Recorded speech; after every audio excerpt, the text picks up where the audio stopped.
Good morning, ways and means.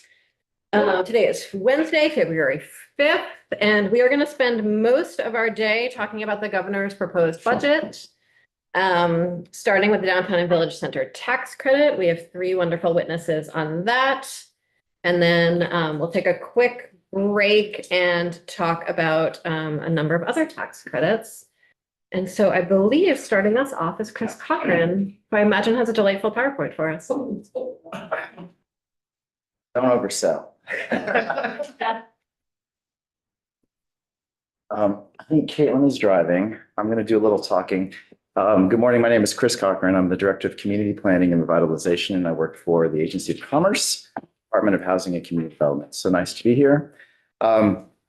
If it's okay, I was just going to do just we've got new members, and I just wanted to do a little context setting. Caitlin is. Any moments you speak extra, you'll be taking from Ben. So that's fine. So Ben is used to this treatment. Yeah, so there's that. All right, great. My slides are up. And Caitlin, I think you'll probably figure out my cadence, but I can't see when you're flipping slides. So there's that. So I have one of the best jobs, I think, in state government. I have a really small dynamic team with a lot of kind of broad expertise. Like we've got landscape architects, historic preservationists, community planners, community development folks. And we're a really small team, 8 of us, but we're super dynamic. And I think a lot of the work we do is kind of long-term vision, like system change work, and we have deep relationships with our sister agencies and partnerships, and we kind of know how government works. We're like the insiders within government, but we also rely importantly on our partners, like the Preservation Trust and the NRC and external NGOs, to help us get things done. We're nimble and I think impactful in some of the work we do. So next slide. A lot of our work focuses on land use. And land use has been a frequent topic in the State House this year. Some quick examples of our work that we've done via partnership with the bankers, the regional development corporations, the Preservation Trust of Vermont, VHFA, and I think the NRC, is a Homes for All initiative, which was kind of an innovative project that was focused on how do we create infill housing options in areas where we have infrastructure. These are the areas where it's most cheap and most cost effective to build homes, but usually there's community resistance to change. So how do we engage with communities, have a positive conversation around that? Subsequent phases of this project that we hope to implement this year is going to involve a training cohort to train developers, our small rural communities. Nobody's coming to save them, and we need to figure out how we can engage the community locally and get people like Representative Kimball to build the houses and rehab the houses that Vermonters desperately need. The last phase of that project is creating kind of a Sears and Roebuck workbook of pre-permitted designs that you'll just be able to administratively approve. And with funding from our partners, we'll be able to kind of, I think, quickly build infill housing in our smart growth locations. Another project that we're working on, and again, this is just to show you kind of the diversity of our reach. We work with the Bond Bank and the Treasurer's Office post the most recent floods to bring the University of Pennsylvania's kind of well-regarded design school, graduate design student program to central Vermont. They looked at Montpelier, Barre, and Plainfield and developed kind of climate adaptation plans for those communities. We hope with our disaster recovery money to support implementation of those plans, figuring out how we build them back more safely. We also recently worked with the Land Access Opportunity Board, VHFA, and VHCB on an affordable housing report that included several recommendations for how we ensure that affordable housing remains in our centers and is produced. And there are several tax policy recommendations in there that you may want to take a look at. One of them includes the land value tax, which is a different way of levying property taxes in a way that supports our broader land use goals. Essentially, land is limited, infrastructure is limited, and many communities have a lot of resources that just are untapped. And to the extent that we could structure our tax system in a way that supports our broader land use goals, I think we wouldn't need programs like our tax incentives to support downtown vitality. We are hoping to take testimony on land value tax in the next couple of weeks. Oh, terrific. Part of our reappraisal reform. Excellent. I have no idea. I'm sorry. I'm so sorry. I just got into it. So I'm back at Bristol.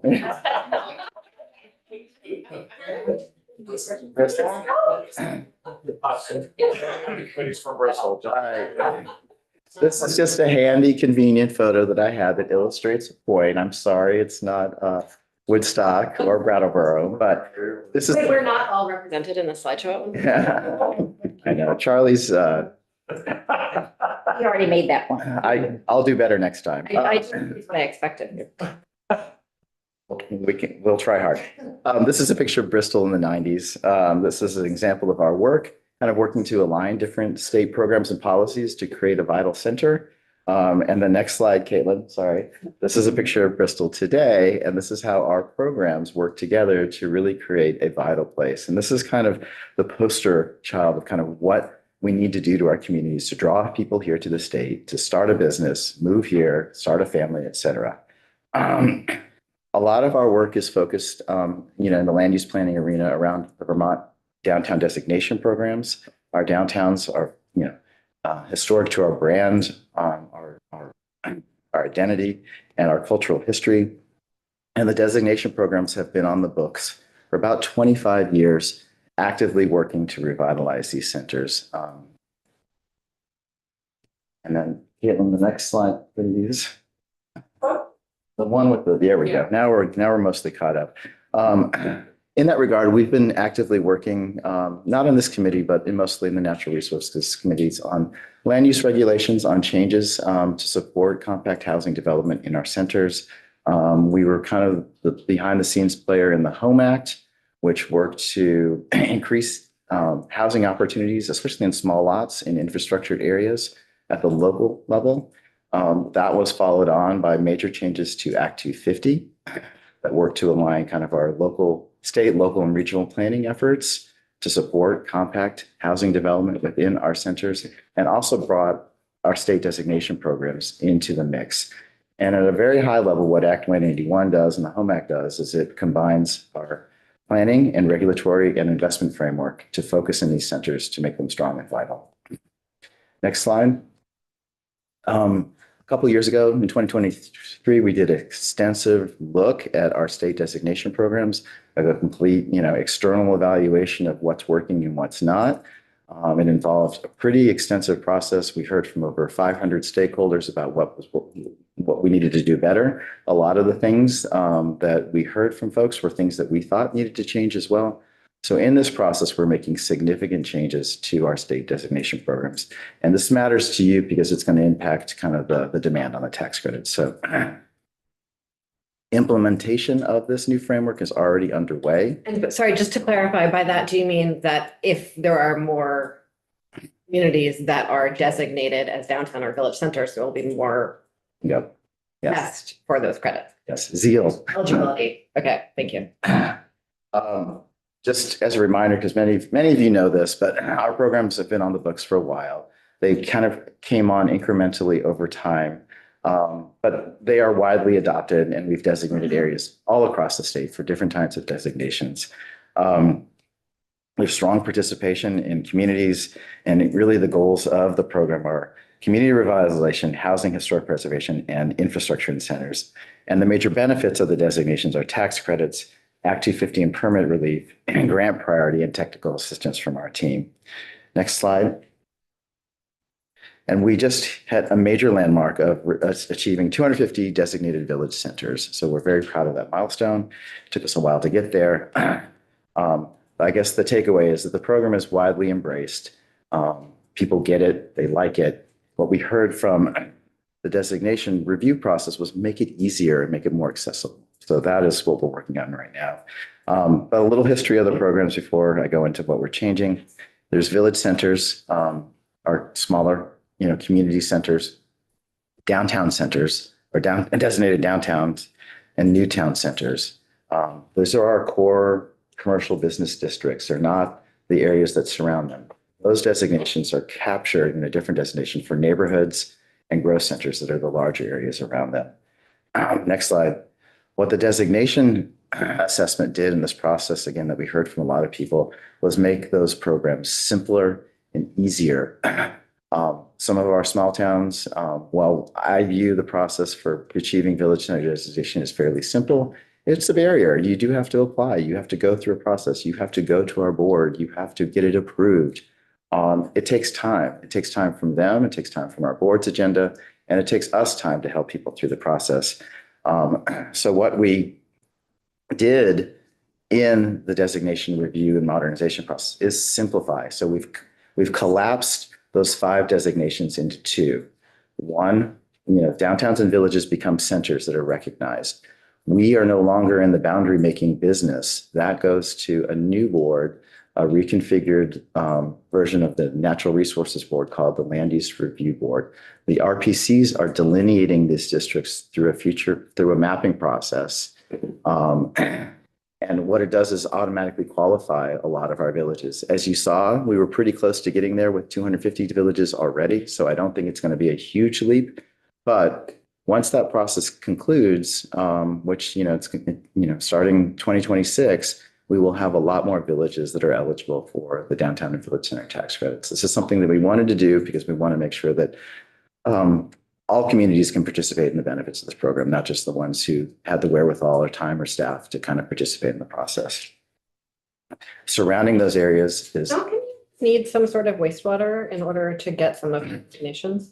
No, no infrastructure is needed at all. In downtowns, there's a look at wastewater capacity because they're the higher tier development and they get more benefits. But villages, I think if we put a wastewater requirement in, we'd exclude all of them. But downtowns have some degree of one. Right. Okay, thank you. But again, the benefit of this process, again, it's going to be automatic. And what it does is it gives us more time to actually support the communities and their revitalization efforts. A recent project that we're working on in this vein is a partnership with the University of Vermont. We got a large Leahy grant to support how do we increase the capacity and provide better technical assistance to our smaller communities so they can have nice things too. There's kind of this tension between our larger centers, our downtowns, that have the staff capacity to be able to secure the grants to make the things happen, and our smaller communities that are feeling left behind. So there's some really interesting models from other states, Wisconsin, even Alabama, where universities, bring their students and intelligence to the communities to help them find solutions. So that is a project that we're kicking off, I think, in the end of this month with a big stakeholder group of advisors, including the Preservation Trust, the Treasurer's Office, key partners to help us implement this new framework. So it's an exciting opportunity. We're having a conversation with UVM's Masters in Public Administration program end of this week to talk about a potential partnership where their graduate students are placed in communities to provide that capacity. The things that we need to solve, like infrastructure, climate adaptation, resilience, are really complicated. Is that like the implementation side of the community visit process for VCR? Yeah, it's getting to that. Like, VCR, Vermont Center for Rural Development, they have run this program for over 20 years, where they have conversations with communities, help them identify and prioritize local projects. I think a criticism of the program, and I think it's fair, is there's not that follow-up, like, okay, who's going to help you do this? And where's the money to actually support? I will share that criticism. So we're hoping to solve that. So this is just a study and conversation. It's going to be much like our designation reform conversation, a big stakeholder engagement process. We encourage you to get involved. There are going to be regional conversations about what are the barriers to getting things done in communities, what are the solutions, what are the ideas. And then we're going to conclude in a big summit, probably in November, where we share out the ideas that we heard, and we hopefully, set up a conversation for how do we support implementation of this over the longer term. Chris, you have 250 designated centers. How many are in the state that you would consider? Because it's, yeah, like towns, you'll have 3 or 4 village centers. Yeah, no, absolutely. So it varies on communities. Like my town of Calais, I think we have 5 villages designated within the town center. So 5? Yeah, but they're tiny, tiny, tiny, you know. So then the question becomes, Huh. what's your goal? Is there a goal that you have in terms of rolling out the number of designated centers? Or is that all part of the new revision? What's part of this new land use mapping process? So these village centers exist. Yeah. The process we have now is they have to go through the steps to get designated. And that takes about 6 months. What this does is rather than us kind of spending a lot of time picking boundaries, the RPCs already have a mapping process that they use to designate these areas, delineate these areas. What we did was made them consistent. The RPCs approached recognizing these areas in 11 different ways. So what we've asked them to do is standardize and systematize their process so we can glom onto their process and basically recognize all these places that exist already and qualify for them for benefits. That will be reviewed by a state board, but not our board. It's the Land Use Review Board will review and approve these areas. I want you to get the tax credit soon. Yes, I'm done. Cool. And I'm going to turn it over to Caitlin. So thank you. Great. I hope this provided you a little context, and I will let the star of the show present. Thank you. Yeah.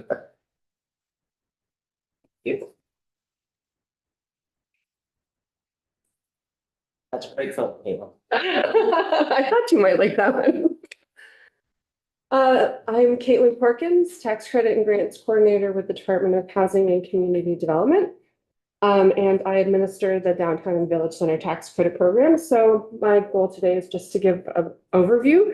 I'm sure some of you have already heard this, so it may be a review for you, but for other folks in the room, it may be new.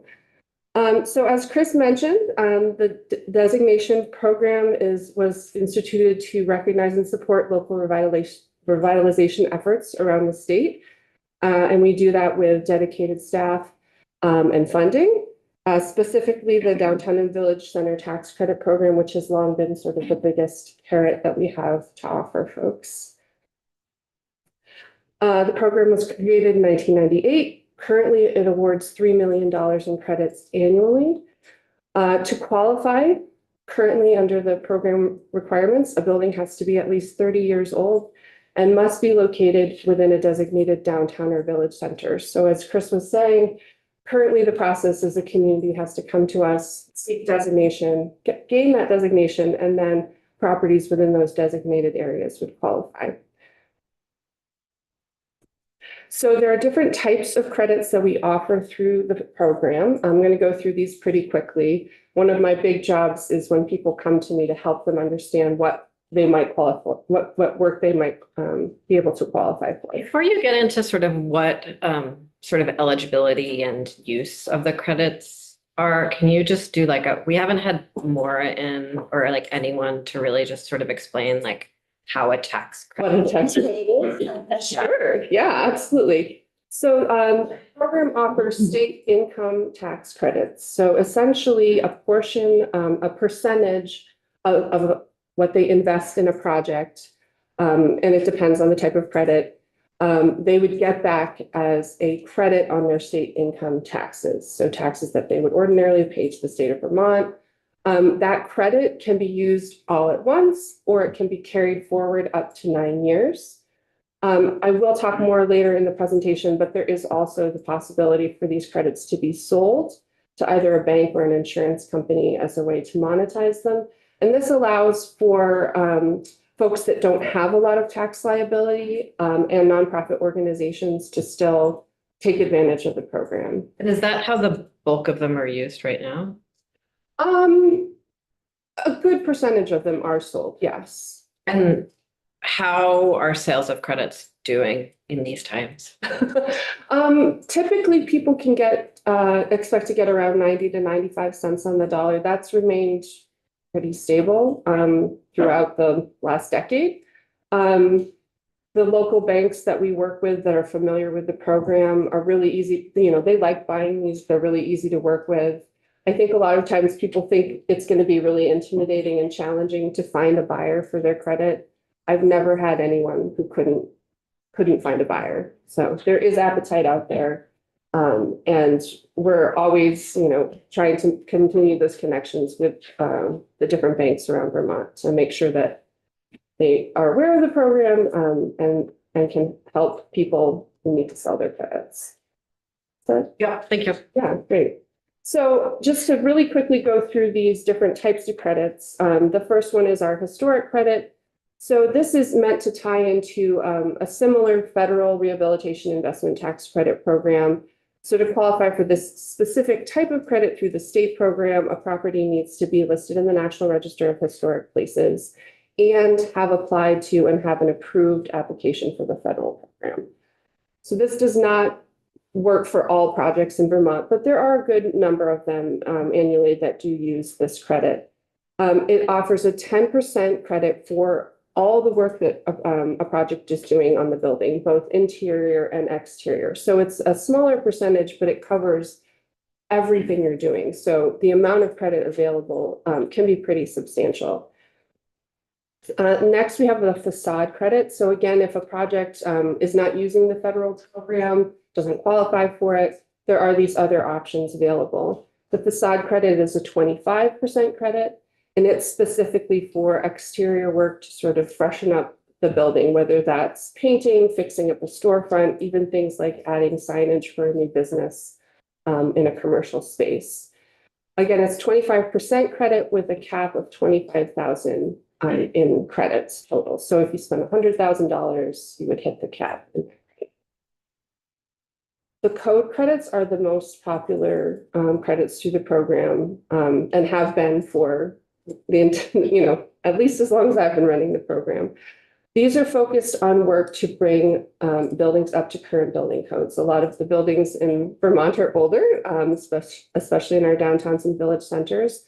And code compliance, bringing buildings up to code can be really expensive and challenging, particularly if a property is sold, a new owner has to, immediately make those improvements. And that can be a real barrier to redevelopment of a building, especially one that's maybe been vacant for a few years. So these credits are 50% credits. There are different, just to add complexity and layers, there are different caps for various things. So we have an elevator specific credit with a cap of $75,000 in credit. There's also one for sprinkler systems with a $50,000 cap. These are the really big ticket sort of code items that projects are looking at. We also have our other code category, which is sort of a catch-all for all that other smaller work that need to be done, upgrading electrical systems, putting in an accessible bathroom or an ADA ramp, those kinds of things. And that credit was recently, the cap on that was increased to $100,000 in credit, just due to the increasing costs that we've seen over the years to make these improvements. We wanted to be able to actually give 50% to the bulk of projects that are seeking the credit. And then the newest credit that we added to the program in fiscal year 2023 is our flood mitigation credit.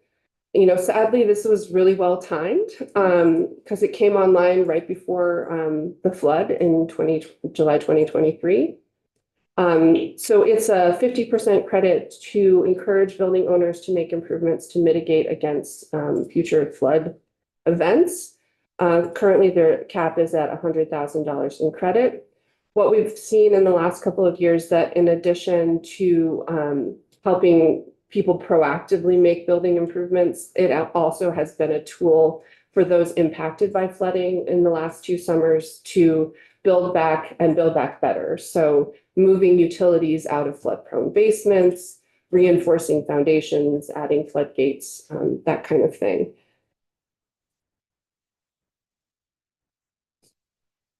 So this is just to go back a little bit again, how the credits are typically used. As I mentioned before, they can be carried forward or can be sold to banks and insurance companies. It's a really nice feature of the state program. It's not available with the federal program, which is one of the reasons that can be more of a challenge for some projects to use the federal credit. It allows for nonprofit organizations to take advantage of the program, which is really nice. And it also can be sort of a tool for financing a project. So for example, if somebody had to put an elevator in their building, that's a large investment that you have to make up front. If you applied to the program and got a tax credit, you could go to your local bank and seek a short-term construction loan to be able to do that project and then essentially pay off that loan by selling the bank your credit when the project was complete.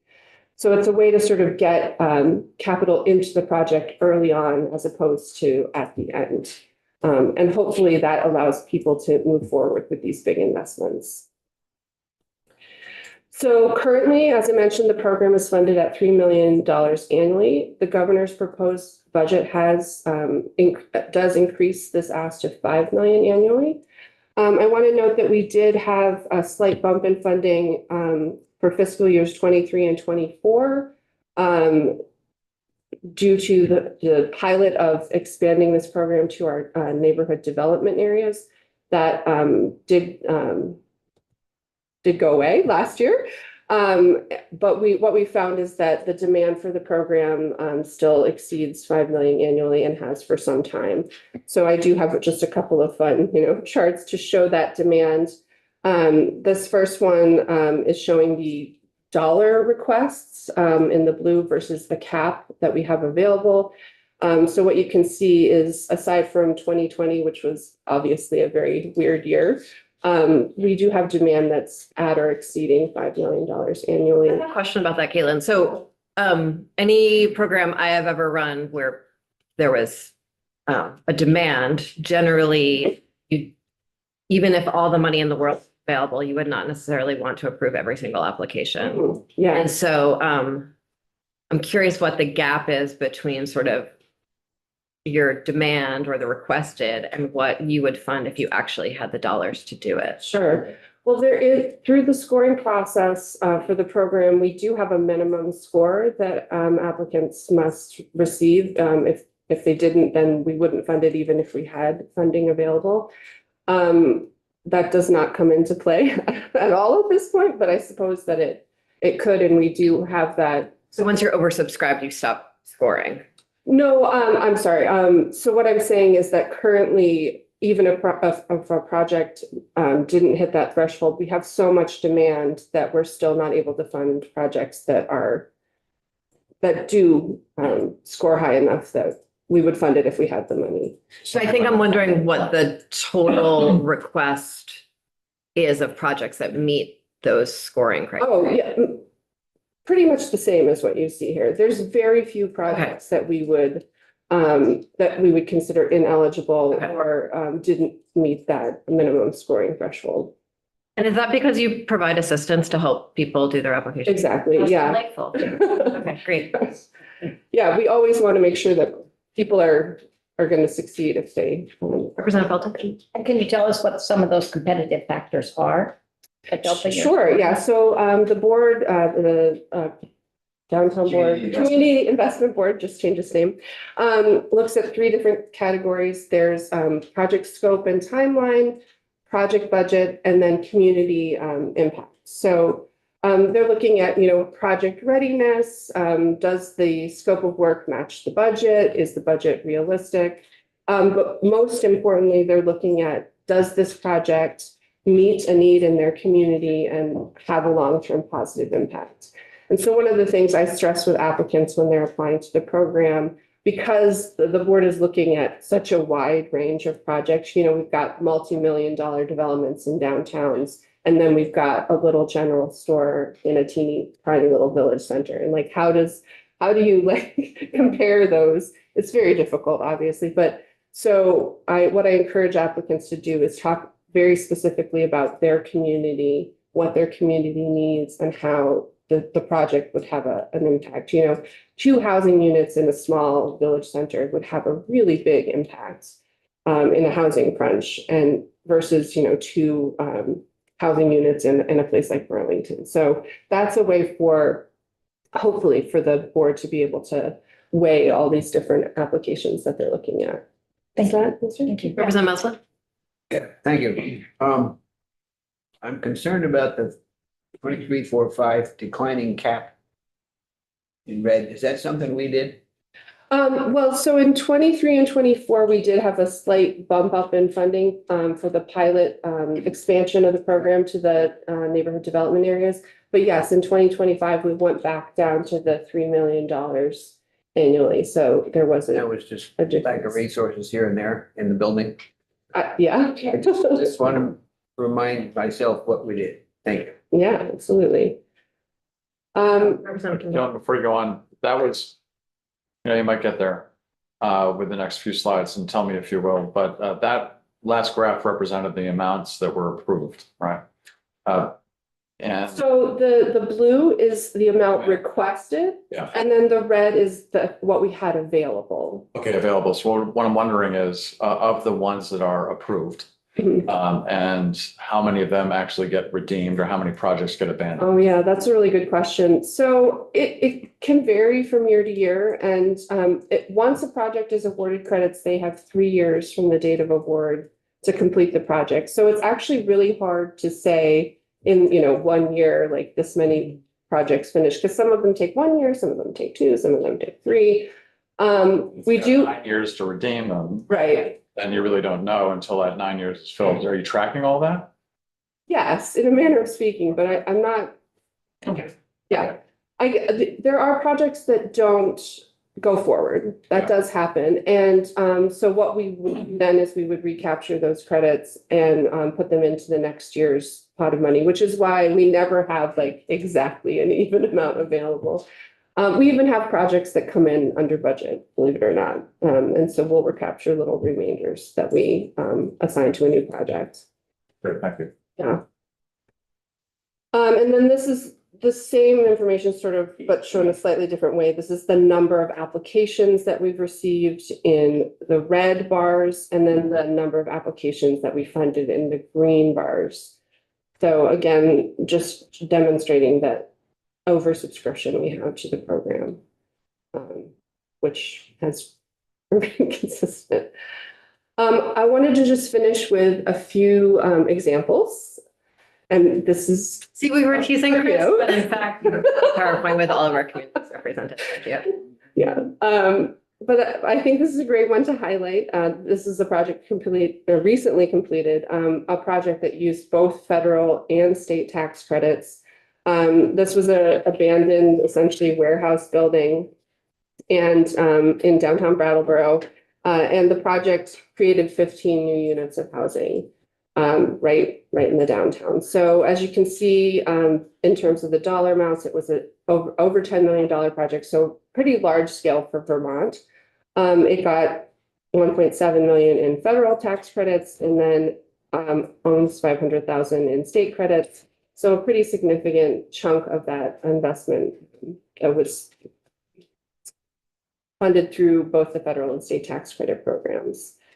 This is a sort of medium-sized project in St. Johnsbury, former Kaplan's Army store that had gone out of business. So it was a vacant storefront.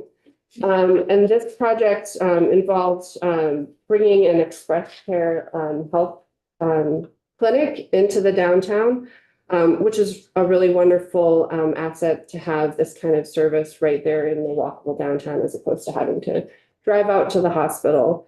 So this project did not use federal tax credits, it was solely funded by state tax credits, and they used both the facade credits as well as the state code credits. Because it's an older building that had been vacant, as soon as it was going to be redeveloped, that triggered the need to bring everything in the building up to code. So it's a pretty significant, I think they actually spent more than 100,000 in code. But this was before we had increased that cap. So there you go. And then just the last one I wanted to highlight, the gray building in Northfield. So this is a nonprofit owned building, a former school, and they have a number of small tenants, various office spaces. They had to do some work. They wanted to welcome a child care center into the building. Obviously, child care is extremely important thing that we're trying to promote in our communities. To do that, they had to make some code improvements to the building. So this was a very small project, but, really had a big impact because they were able to bring in this childcare center right into their downtown and provide slots for working families to be able to bring their children. So that's all the slides I have, but I'm happy to take other questions. Is there someplace sort of a report on the types of projects that get funded? So you mentioned 15 units of housing, how many of them are housing, how many of them are businesses, how many of them are more community focused, things like childcare? Is there someplace to see that information? Yeah, we do each year, after we make our awards, we do like a little sort of one pager of all the projects that we funded with just a little description of each one. I'm happy to share that with you. I think it's also available on our website, but I'm happy to share it. The other thing we have on our website is we have a map where, it's a GIS map, so you can see on the dots. And you can click on each one of those to see the project description and a little picture. And we have that going back, I think, almost 10 years now. So you can see the different layers and what we funded over the years. Thanks, Kenna. Thank you. Just talking to the department. JFO, I think about two years ago, 4 years ago, did a like top to bottom review of the program. It came with Jack and there was a very favorable review of the program. We can share that too if anyone's interested. Sarsha can send that around. I love that you were looking for more reports. Yeah, more like reading. Thank you so much. Thank you very much for your time. Ben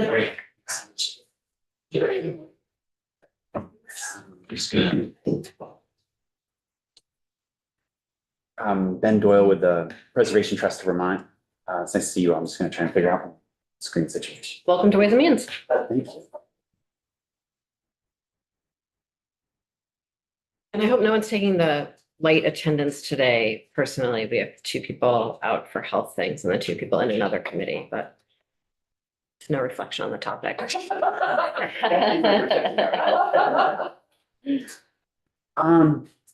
Great. It's really nice to be here. Thank you so much for inviting me. As I said, my name is Ben Doyle and I'm the president of the Preservation Trust of Vermont.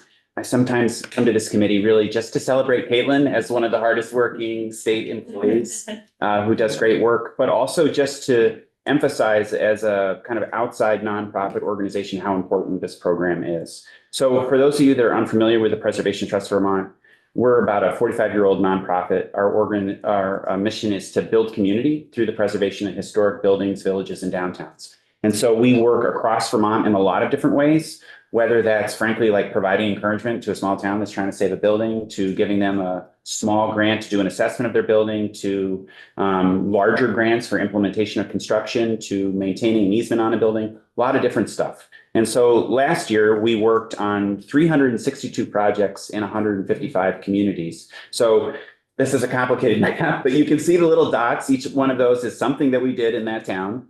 And whether it's field work, a seed grant, a major grant, special program, education or training.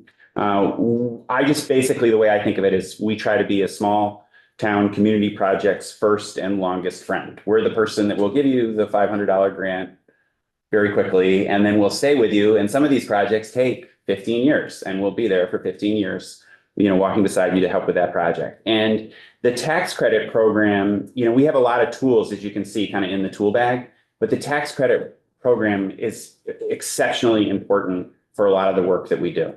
So I actually, believe it or not, there was not coordination on this, but like I saw Caitlin, I guess there was a little bit. I saw Caitlin's slideshow and we didn't plan it this way, but I just, many of the projects that she referenced are ones that we have worked on. And that's really what I want to drive home today. This is the East Calais General Store that Caitlin referenced. 1852 General Store. One of the challenges with general store projects is every single one of them says they're the oldest in Vermont, including this one, but whatever. So it's really old.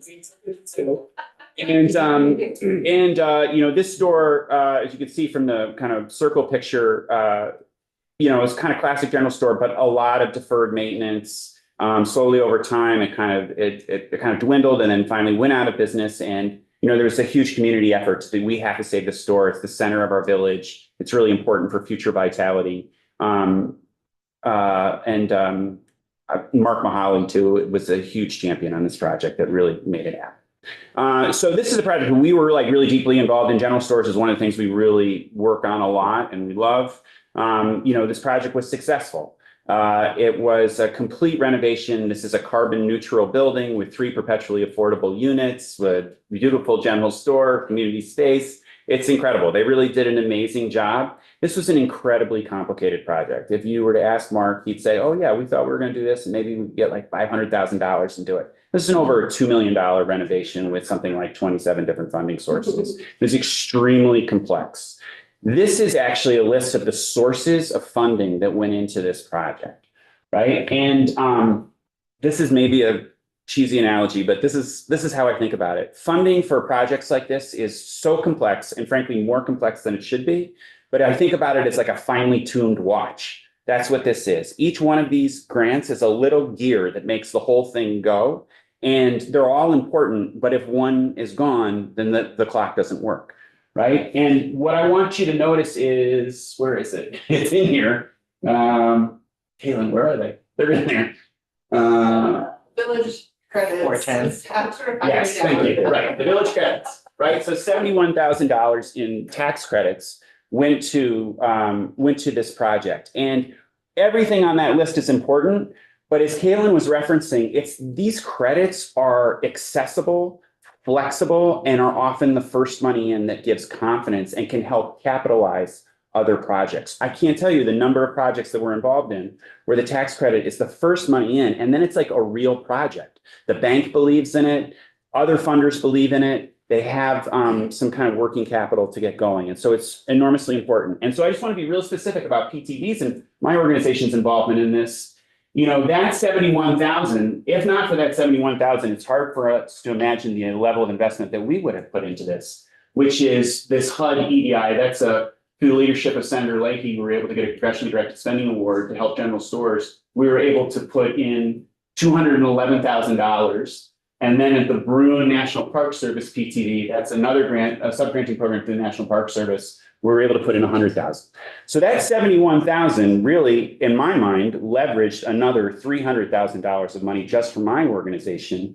And you can see all the other lists on that. And again, all of these grants and sources are important, but the tax credit is the one that cracks the door open for everything else. And I'm surprised at the limited amount of either private equity in there, the capital campaign, and that I think there's probably limited partner equity invested in it, because is that reflective of the typical projects you're involved with a share of government or grant monies versus equity? It's a great question. I would say you've probably heard me say this before, but like my favorite expression is like, if you've seen one small town, you've seen one small town, right? But they all do it differently. I'm actually amazed at how many communities, when they're doing these general store projects, it's like $400,000 to $500,000 that they're able to raise locally. So East Calais did a really good, strong fundraising. I mean, they worked with fundraising consultants. They did a good job, right? But they raised about, $400,000 locally, and I think really kind of hit a wall. Albany, with the Albany General Store, raised about the same kind of locally. There are exceptions to this rule, like Stratford, for example, is in VTG. They raised $1.8 million. Different communities have different access to resources, right? I think these folks worked really hard to get to that. The other thing I really want to emphasize while we're just talking about the sources is this has been a stressful week for everyone. But What happened? yeah, right. But we're working on projects like this with really through the leadership again of Senator Leahy of millions of dollars of federal funding that's been resourced to communities like this that are building village trusts to kind of do local economic revitalization. And I'm very confident that Congress will continue to control the purse strings and our democracy will work. And at the same time, it's really important that we have local homegrown economic development programs that can not fill that gap, because you can't fill that gap, but that allow this work to kind of continue. And I just want to, Chair, and this may be a question not for you, but whether it's the Albany project, this project, whatever, who runs it and is responsible for that operation going forward? Absolutely. Great. So on all these general store projects that we've worked on, whether it's Putney, Guilford, Elmore, Albany, East Calais, what happens is the store is at risk, either of closure or it's been vacant and the community identifies the need. So what happens is a nonprofit organization, a 501c3, which can receive tax deductible donations and apply for a number of grants that private individuals can't. They form this 501c3, they raise the money, they purchase the real estate. And there's typically not grants for that. Like that $400,000 went towards the $150,000 that they needed to buy this building, right? And so the 501c3 is called usually a village trust organization. In this case, it's the East Calais Village Trust. They form that 501c, they purchase the real estate, then they apply for grants and continue to raise money, renovate it all.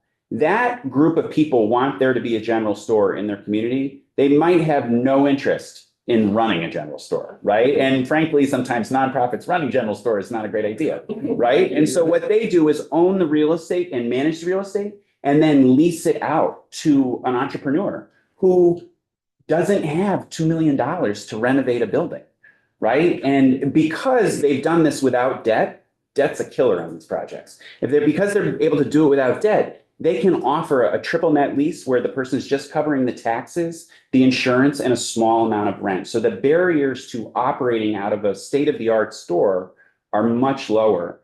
And you're still contributing to the tax base, right? And you're still allowing a private entrepreneur to live the dream of entrepreneurship, just in partnership with the community in that way. So the answer is long-term, the trust will always own the real estate. The proprietor of this general store might be 5 years in and say, you know what? I thought this was a great idea. I really don't want to do it anymore. And the trust will just say, okay, and they'll find another proprietor because they exist for the store to be there, not to run the store themselves. Great. Makes Thanks for sense? explaining. Yeah, no problem. Caitlin referenced the Wallingford block, that there was, I believe, a facade tax credit that helped with the windows and with exterior repairs. This is another program that we were able to provide a $100,000 National Park Service Paul Brun Historic Revitalization Grant. And again, it's the tax credit opens the door to make these projects real, and then other funders see that and are able to leverage their funding. This is the Kaplan's building, which was a great store. But now it was amazing. But this is a great use of that space, right? As an express care facility. We receive some of our funding from the federal government, but some of it too comes from private family foundations. And this in particular, we were able to leverage the tax credit program for a $50,000 Freeman Foundation grant to this renovation. The gray building that Caitlin referenced, the tax credit program, what was the tax credit for again? Code work, right? And so we were able to come in with a $100,000 National Park Service grant for exterior repairs, painting. You can see this was a work in progress. The building looks great now. And I should also really mention on all of these projects, in particular East Calais, but most of these ones that I've referenced, the gray building as well, our really key partner, in addition to the Agency of Commerce and Community Development, is the Vermont Housing and Conservation Board. So, for example, on this project, we're providing funding for repairs, but we also maintain an easement on this building, meaning that it'll be the historic character-defining features of this building will be preserved forever, and we do that in partnership with VHCB. And then this is one we haven't put any money into yet. But this is the post office. This is a vintage postcard of the post office customs house in St. Albans. Caitlin had the nice picture that I couldn't find on Google. But this is one, a tax credit project. Right on their main green. No. No, it's like down, if you're going down Main Street, you go down maybe a block or two, right by the bank. But this building was vacant for a number of years. And actually, I think it was what was that, Caitlin? 4 years ago, the governor had a tax credit press conference there. And I remember touring the building and Jim, the guy who was doing it, I was like, good luck, Jim. But I just toured it again recently and it's incredible. It's beautiful apartments. It's, I think it's got different stores in the first level. He's done an incredible job of saving this building. The tax credit program is deeply important to that. We've been working with him thinking about this arch, actually. This is a flagpole, a historic flagpole that was blowing for years, actually loosened the masonry all around this arch. And this keystone is getting ready. Well, not getting ready, but it's at risk of potential failure. And so we're working with him to think about where is Preservation Trust grant funding to be able to help a discrete project like that. That's $100,000 project to fix that dormer, right? And, where are the funding sources that can help make it happen? And because of the previous investments in the tax credit program, we're going to be able to work with him on that. The last thing I really just want to quickly touch on. And on the last one, didn't the city buy that originally? Initially, yes. Okay. And So, then the private developer. okay, so that's why they were eligible at that point, Yes. because it's not eligible for municipalities. They held it for years, the city bought it and then turned it over. Got it. Thanks. And then the just last thing I want to touch on is flooding, which I know for many of us is still really front of mind. This is obviously the corner of State and Main. This is actually, if you ever want to come visit, this is where our office is. And I know people around this table, certainly Representative Feltus, we all know the impact that this has. I just want to talk about the importance of the tax credit for flood mitigation. I have a friend, a well-known citizen of Montpelier that owns 16 buildings in the downtown. His own house was inundated in floodwaters. And he worked day and night to make sure that he could get businesses back in those downtown business spaces before he even worked on his own house, right? And that was all, he had to do it on his dime, right? He worked day and night to make it happen. The question is now, what happens next time there's a flood in Montpelier, right? And so there are work being done right now to help all the downtown businesses, like look at how can we do flood mitigation? What would make the difference to minimize the impact or mitigate the impact of future flooding? The question becomes, for that individual that I was talking about, what are the resources available to him or to the private building owner to implement those flood mitigation techniques or projects? And it's really tough. For the nonprofit organizations, there are grants that you can pursue. But really, when it comes to doing this kind of work to protect these downtown buildings, this is really one of the only tools that I'm aware of that can do it. And so, I think as we think about all the communities that have been impacted by flooding, particularly our villages and downtowns, which of course historically are built along rivers, we really need to think about what are the tools that are available to folks. I just want to say, I'm just going to say one last thing, is that, as I mentioned earlier, we work across Vermont and we're working every place from Burlington to Belvedere. We see the big stuff and we are working with these community volunteers that are, superstars, but they're in their small little town trying to save something that's really important to them. And I just want to emphasize how hard people are out there working. All those dots that I showed you on the map, each one of those is somebody's dream of a project, and they all need help. And this is one of the best tools we have for it. I just really want to emphasize that. And I'd be happy to take any questions. Yeah. Any questions? Okay, thank you so much for joining us. Oh, yeah, no, my pleasure. Representative Maslin. Just comment. Thank you very much. Very helpful. Thanks. You cited a number of different projects in different places. I mean, Coburn's in one of my towns, Yeah.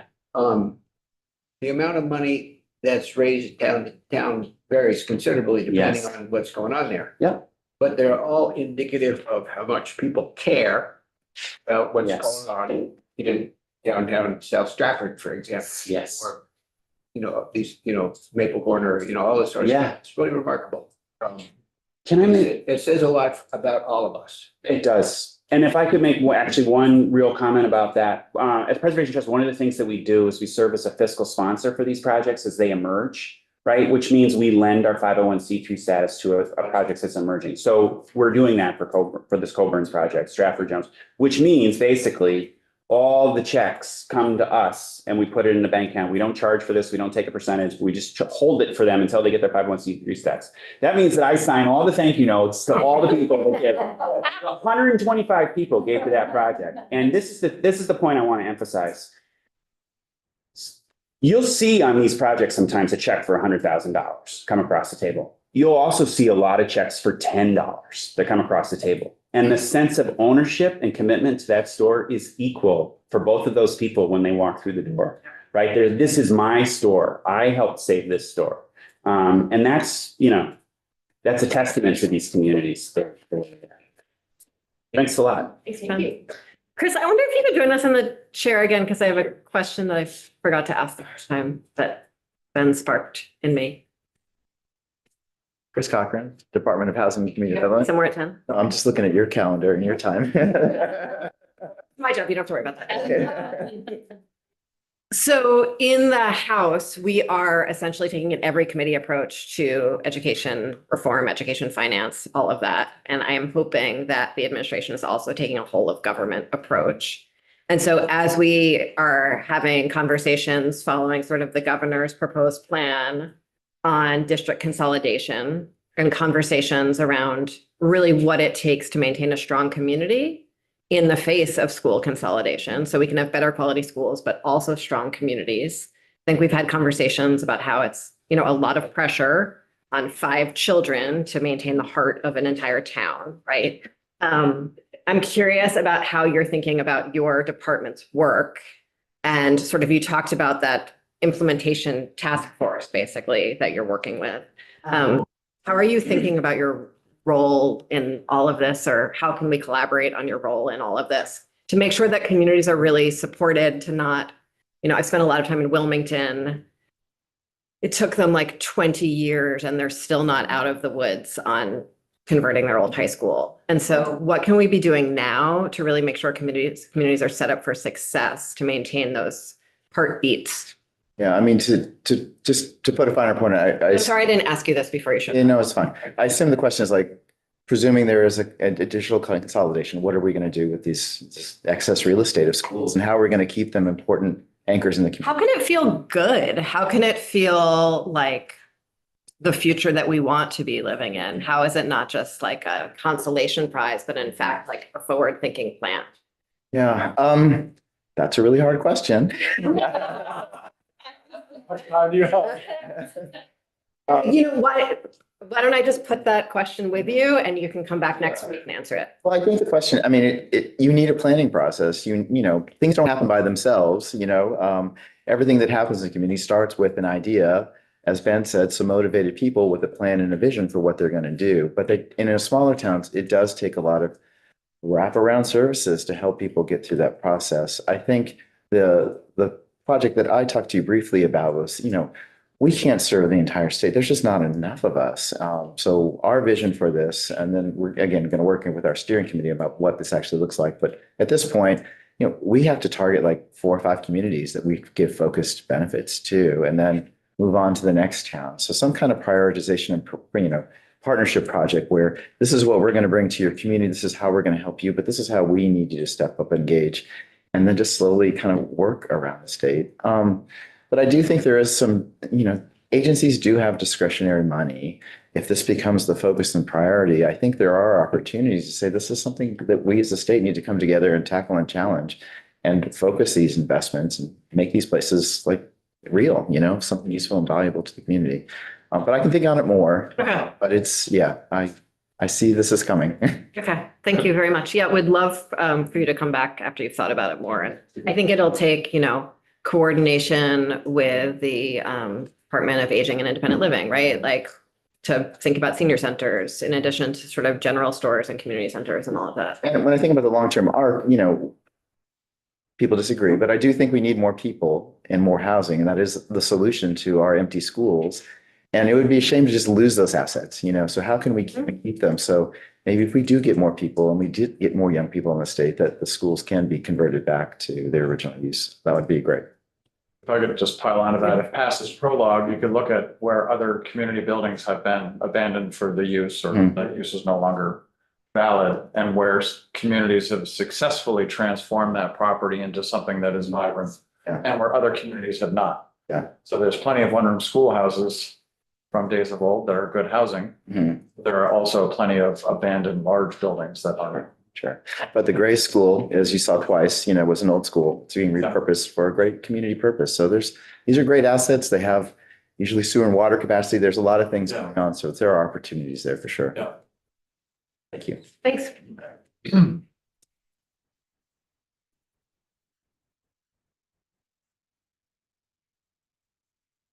I think we're about to have a great reshuffling of who's sitting here. So thank you all. Appreciate it very much. So we're going to shift gears, and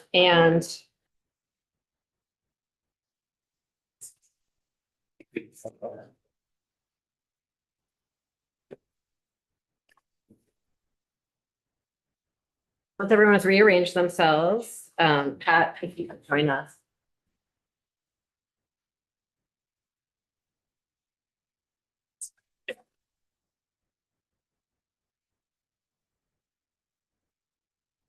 Gosh, I would think the child tax credit was more popular, the downtown village center tax credit, apparently not. Must be me. Yeah. No entourage. Okay, Chris. Edgerton Joint Fiscal Office. I am here to talk to you about some of the other provisions in the governor's recommended tax policy. If you all remember, we talked about military retirement benefits on Friday. And today I want to talk to you about the three other personal income tax provisions that were included in it. I'm conscious of what I have in this slide deck and how much time there is, so I'm going to try to be efficient. Please tell me to slow down if need be. So the first one has to do with the child tax credit, and I'll talk a little bit about how these are currently structured in their existing form and how this changes that. But this is just bumping out the age eligibility for those young kids by a year. For the earned income tax credit, it's changing the percentage of the federal credit that eligible claimants can receive for those people who do not have children. And I'll show you how that sort of changes the math of the maximum credit they can receive when we go through that in more detail. And then, the third one is just a $5,000 bump out of the income thresholds needed to be eligible to qualify for the Vermont Social Security exemption. And I've got a nice little flow chart to show you how the feds definition of things flow through and affect Vermont and how those two sort of interplay. And hopefully the numbers, the estimates there in the table look familiar. We did go through all these with the tax department and we agree on all the numbers. And I'll just point out that's the net change. So this is additional foregone revenue for these items. It's over and above what we already forego. You have that number handy in your head or in this presentation? I've got so child tax credit, so a couple of them I know off the top of my head. Child tax credit right now, that's about 24 million. EITC is about 26. And so those are actually our two biggest tax expenditures in the state, those two items. And Social Security, I want to double check. I think it's around in the neighborhood of maybe like 8 or so, maybe a little more. And then the military retirement, currently that's just a $10,000 exemption. I think, and because they have to choose between taking that or Social Security, it's pretty small. It's like 250,000, somewhere in that range. Okay. So pretty small. So starting with the child tax credit, this is relatively new. It was enacted in its first year, was effective for tax year 22. Currently in its existing form, if you are earning below 175,000 and you've got kids ages 5 or younger, you can claim this credit. You can claim the full credit if you're below 125,000, and then it phases out over the next 50,000. So by the time you're earning 175, don't qualify anymore. And it's $1,000 per eligible child. It's fully refundable. And if you remember from, I think 2 weeks ago, when we talked about sort of what the difference is, if you've got $500 in tax liability and you've got $1,000 refundable credit, you actually can get $500 back in a refund. As originally introduced, it was actually up to age 6 and up to age 5 before we passed it, for whatever that's worth to you. There is an existing federal child tax credit. It's a little bit more permissive. It goes up to kids age 16. And it's 2,000 with a bunch of other caveats and income threshold. But that's all really just to say that there is a federal version of this as well. And then again, these are some of the parameters of the credit. You had just asked about the cost currently in tax year 25. As part of the tax expenditure report, you'll see in there that we're projecting that to be a $24 million tax expenditure in its current form. And that's slightly lower than in 2022. What we saw, that was about 25.1 million that was claimed by Vermont taxpayers. You know, we had the discussion a week or two ago about Vermont demographics. You know, we're actually seeing a lot of decrease in the population of those really young age kids. You know, either people, you know, birth rate is still below pre-pandemic levels. You know, it's an aging population. So, you know, with current trends, theoretically, you know, that could, especially with the static income thresholds, you could maybe see that tax expenditures start to go down if birth rates are, you know, persistently low in the future. So yeah, this change would increase eligibility from 5 to 6 years. We're estimating about 4.5 in additional revenue. So that would bump the total cost of this tax expenditure to about $28.5 million annually. Again, with that thing in the back of your head, just knowing like based on current trends, this could potentially go down, barring any other changes to the parameters or credit levels in the future. Yeah, and just to talk a little bit about, you know, the population, you know, looking at census data, you know, bumping out the age by 1 we're estimating would increase the population of age eligible children, kind of putting the household income aside, age eligible children by about 18.5%. So a pretty, you know, healthy jump in the sort of population of, you know, age eligible dependents that could be claimed. That's all there. So the next few slides, I'm sorry, I didn't have me and the tax department didn't have enough time to get a full update of all these numbers. I pulled them from a report I wrote last year. So the numbers are dated by year, but they should be pretty good. So yeah, in tax year 22, about 21,000 tax returns claimed the child tax credit, encompassing about 27,000 children. And again, the total credit value received by filers was 25.1 million. This was kind of a nugget I thought was kind of interesting. Also in the report, we kind of broke it down by how people are actually filing, because you know, it's not all uniform. We don't all do what I do and go on TurboTax and pound my keyboard and get frustrated at it. So about 20,000 of those filers, 97% filed electronically. About 600 submitted the old-fashioned paper returns. And then of those electronic filers, about 230 or 1% were filing through a IRS Volunteer Income Tax Assistance Program, which is a free tax preparation program, which is available to low-income and disabled or limited English proficiency filers. We're going to take some testimony on that, I think, next week. I mean, that's a good teeing up of it. Thank you. So then again, of the electronic filers, about 41% were filing use a paid provider. Part of why this was a question that was you know, brought up at the time is when JFO initially did our estimate for what this would cost when it was being contemplated, we actually were expecting it to be higher than what it actually came in on. And so the question arises, and something that, you know, some of these programs look to help with is, you know, is everyone who should be filing a tax return filing? Because either they're not always required to, even if they might be eligible for some credits like this. So anyway, that was just a question that arose when, you know, we saw that some of these returns were coming in a little bit lower than what we were expecting. And a lot of that comes to estimating the number of kids that were.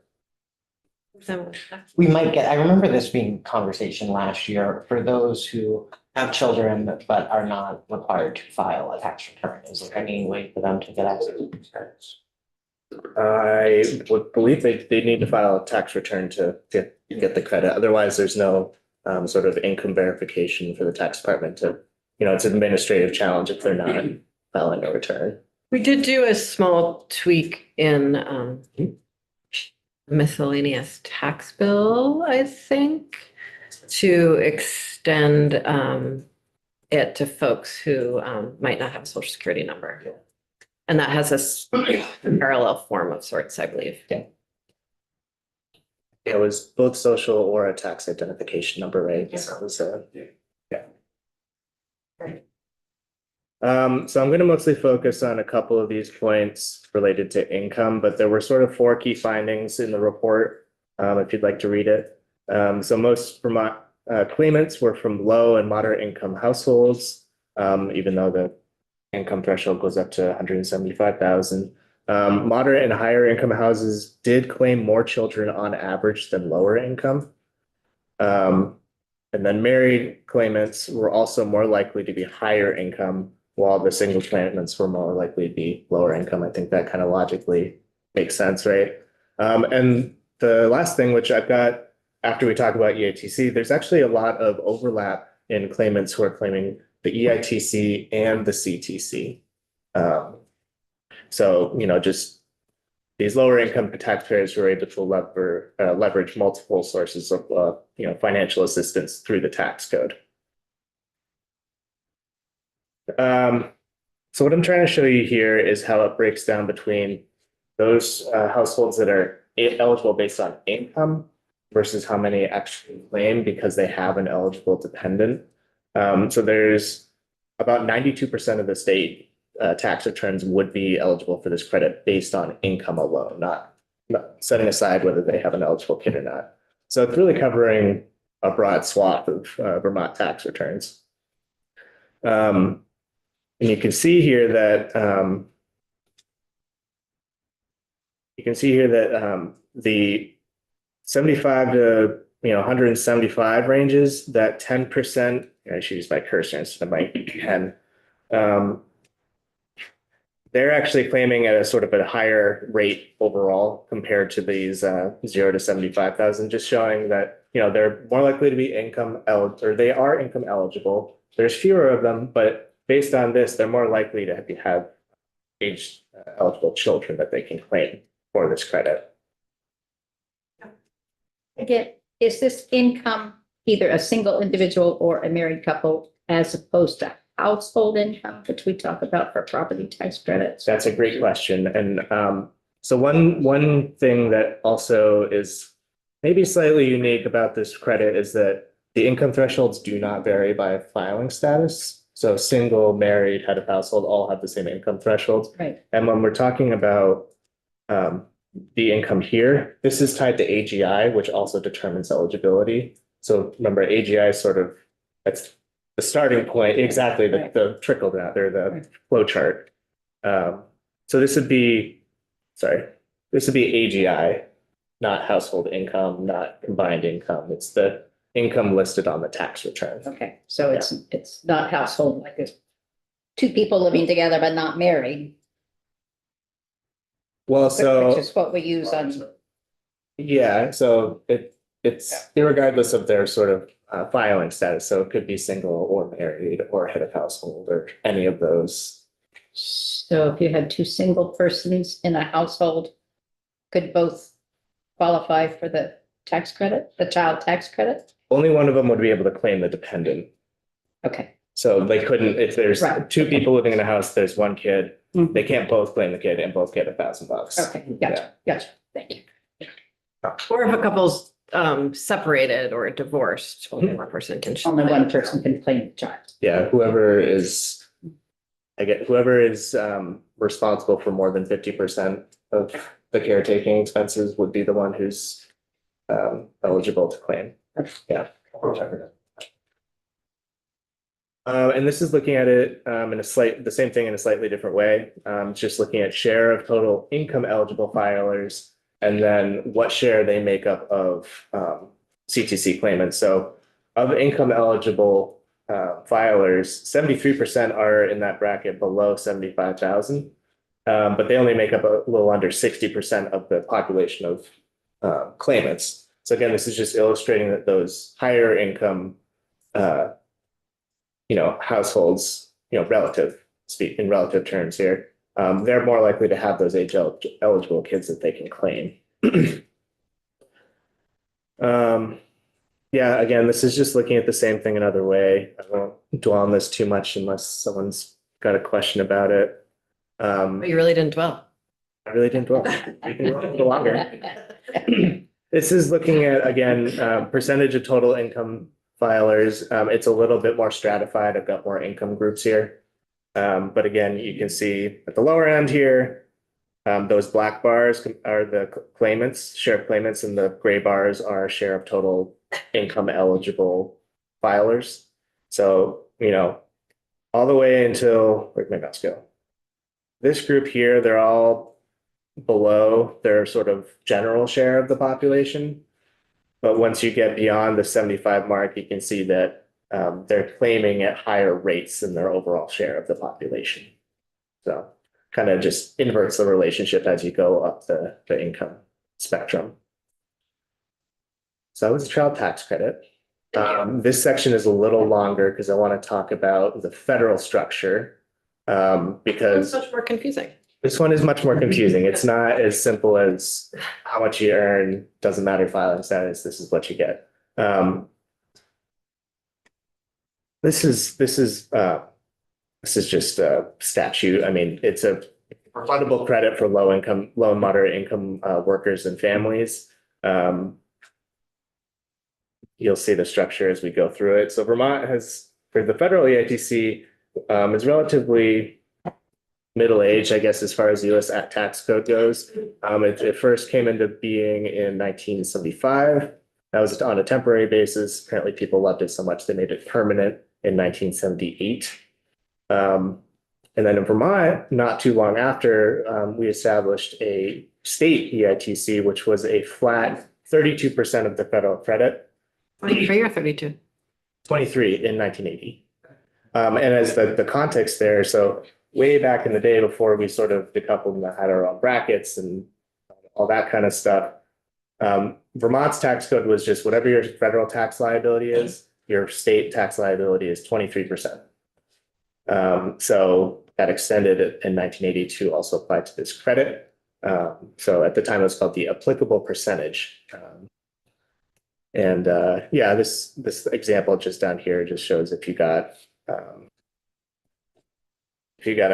$1,000 in federal tax liability and received $100 EITC on the federal level, your tax liability would be $230, and your state EITC would be $23. So just 23% of both, kind of applied to everything. And so because the Vermont EITC is a flat percentage of the federal EITC, and it still is today. It isn't called the applicable percentage anymore, but basically, since we're just a percentage, all the eligibility requirements are set at the federal level, and any changes they make, affect us directly. And I'll show you how some of that is quite obvious when we get to a couple of charts in a little bit. Yeah, currently, Vermont's EITC is set at 32% of the federal credit. And that was just recently changed as of 2022. It was 36%. A few years before that was 32%. So it's been sort of incremental change over the last 6 or 10 years or so in most recent memory. And just again, to kind of come back to the proposed change here, the change would be, so right now it's 38% regardless of filing status, regardless of how many dependents you have. The change here would take that percentage for the people without children and set that up to 100. And you'll see in a couple of slides, those people without children at 100%, their maximum credit they can receive is still going to be much lower than someone with just one dependent. And further restricting their credit is they have much more stringent income thresholds that they have to adhere to qualify. So it's both much smaller maximum credits for that population, and they have much more strict income thresholds. But yeah, so this change, we're estimating about 3 million in foregone revenue. I think earlier I said 26 million, I was close, 26.9 million is the sort of current state of things. So this would just bump it up to just under a hair. just a hair under 30 million. And again, so child tax credit is sort of our second largest tax expenditure. This is the state's largest tax expenditure and covers, I think, the most individual taxpayers in the state. All right, so this is where it gets a little complicated. I want to walk through the different income thresholds, the maximum credits, and then some of the other stipulations you need to qualify. And so again, these are all set at the federal level. So you're required to have earned income. And that's an important distinction because it's different than AGI, which we were talking about earlier. It refers to wages, salaries, tips, that kind of income. So really the idea is that you're working, that you're actively employed. And so you have to have that, which helps determine your credit amount. But then to qualify, you also have to adhere to certain AGI thresholds. So we're already talking both AGI and earned income. And to further, sort of stipulate, you have to have less than, it's about $12,000 in investment income. So I think the idea behind that is to say, okay, you're working part-time, your earned income falls within the thresholds, your AGI falls within the thresholds. But you're making all this money through your brokerage account, so you can afford to just work like 10 hours a week or whatever. So really the sort of thrust behind the federal justification for the program is we want to, support working people. Investment income also include capital gains, totally separate. I believe that would include, yeah, so it's dividends, capital gains, that sort of stuff, yeah.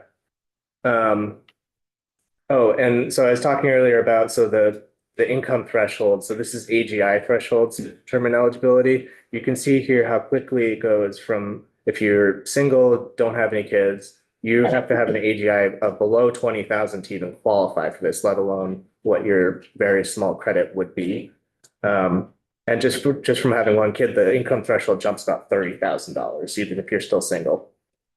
So very stringent income thresholds to qualify for this if you're not claiming any dependents. So again, the maximum credit amounts vary based on the number of dependents, not by filing status.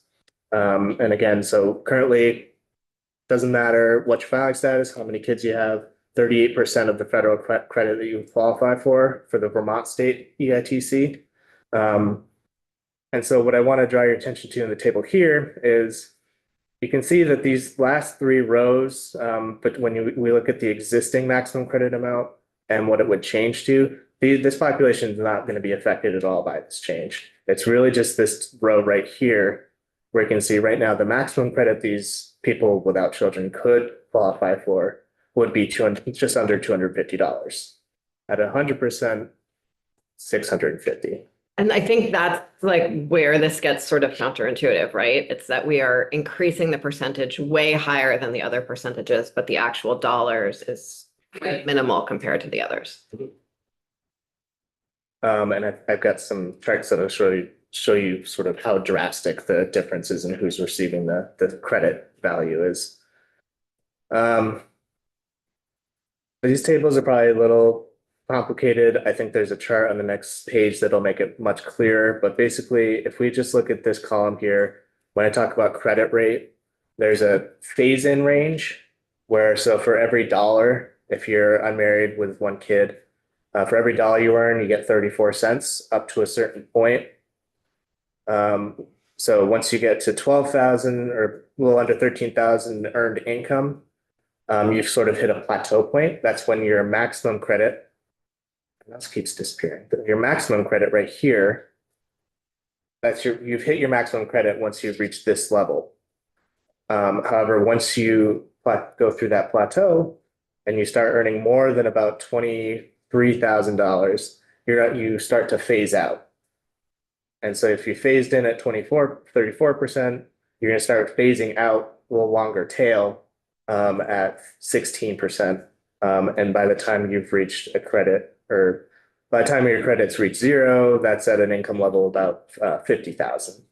So just to kind of illustrate that a little differently, maybe this makes a little more sense. So when I talk about the credit rate or the phase-in range, so every dollar you're earning, you're getting more phasing in your maximum credit. You've hit your plateau or the maximum credit amount over this income range. And then once you get to this 23,000 in earned income, you start phasing out until your credit reaches zero for that income range. So that's transforming these tables into something I think maybe is a little more digestible. Thank you. Yes. So if that all makes sense, I want to sort of show you how the population of claimants sort of shakes out. So first, this is just looking at how the total value of this tax expenditure has changed over time in the state. You can see here, I've got a note in 2018, Vermont increased the percentage to 36%. So you can see there's a little jump there, or gradual slight decrease over time. And then this is actually something that's really interesting that we'll see more about in some coming slides. So during COVID, the federal government, I forget which act it was, but the federal government juiced both the maximum credit that single filers without kids could earn and also really bumped out their income thresholds. So in the, sort of a rough rule of thumb is that they essentially tripled the credit that those people could receive.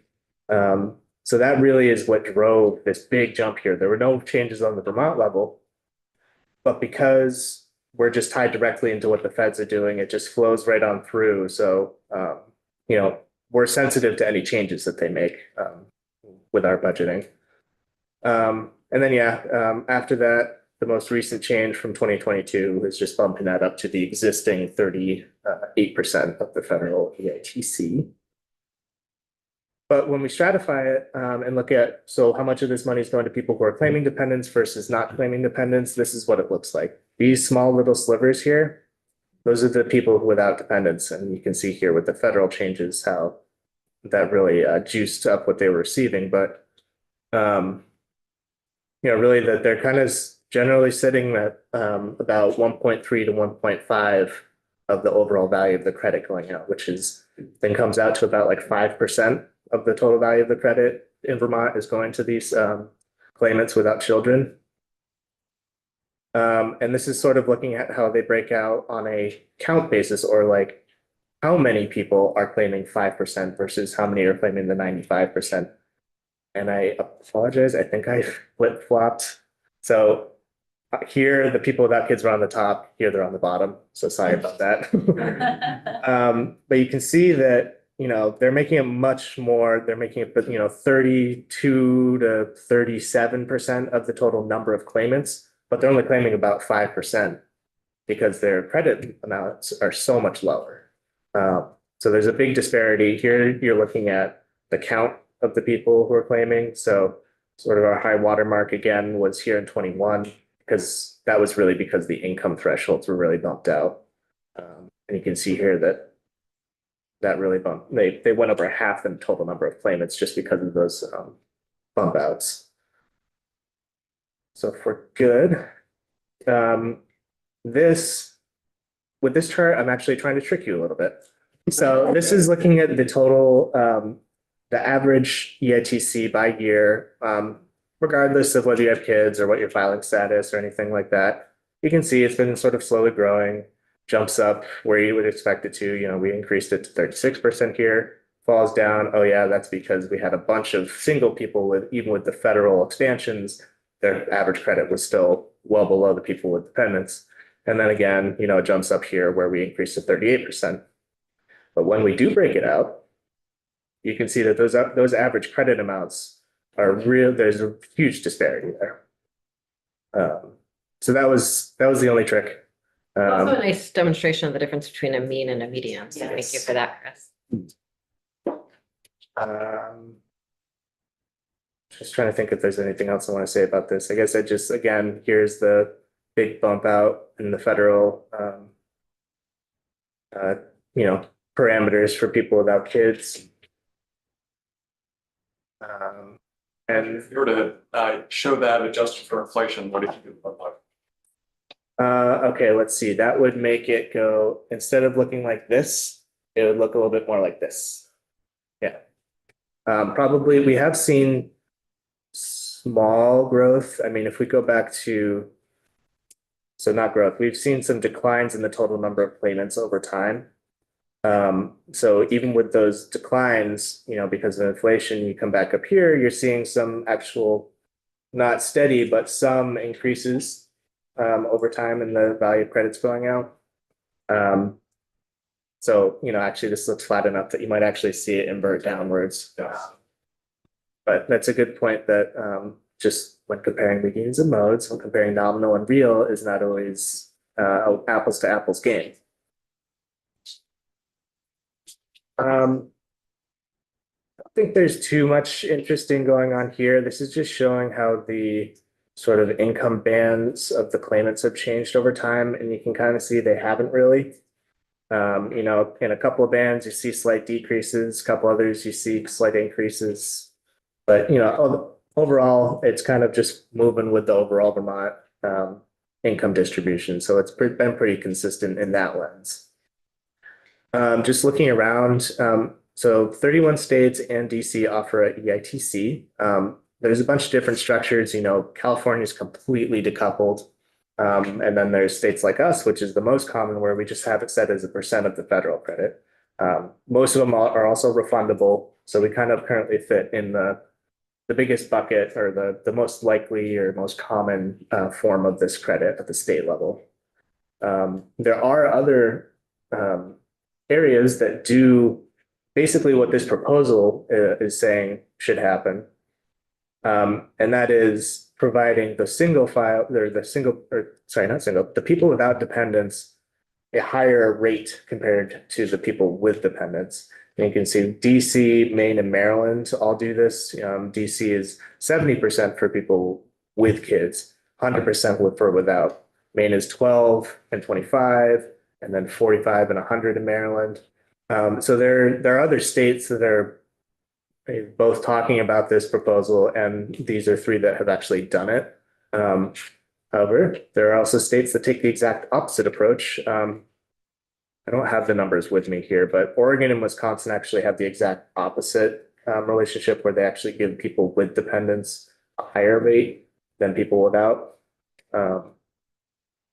But it's not necessarily an uncommon structure, I guess, is the big picture there. So we've talked about CTC and we've talked about EITC.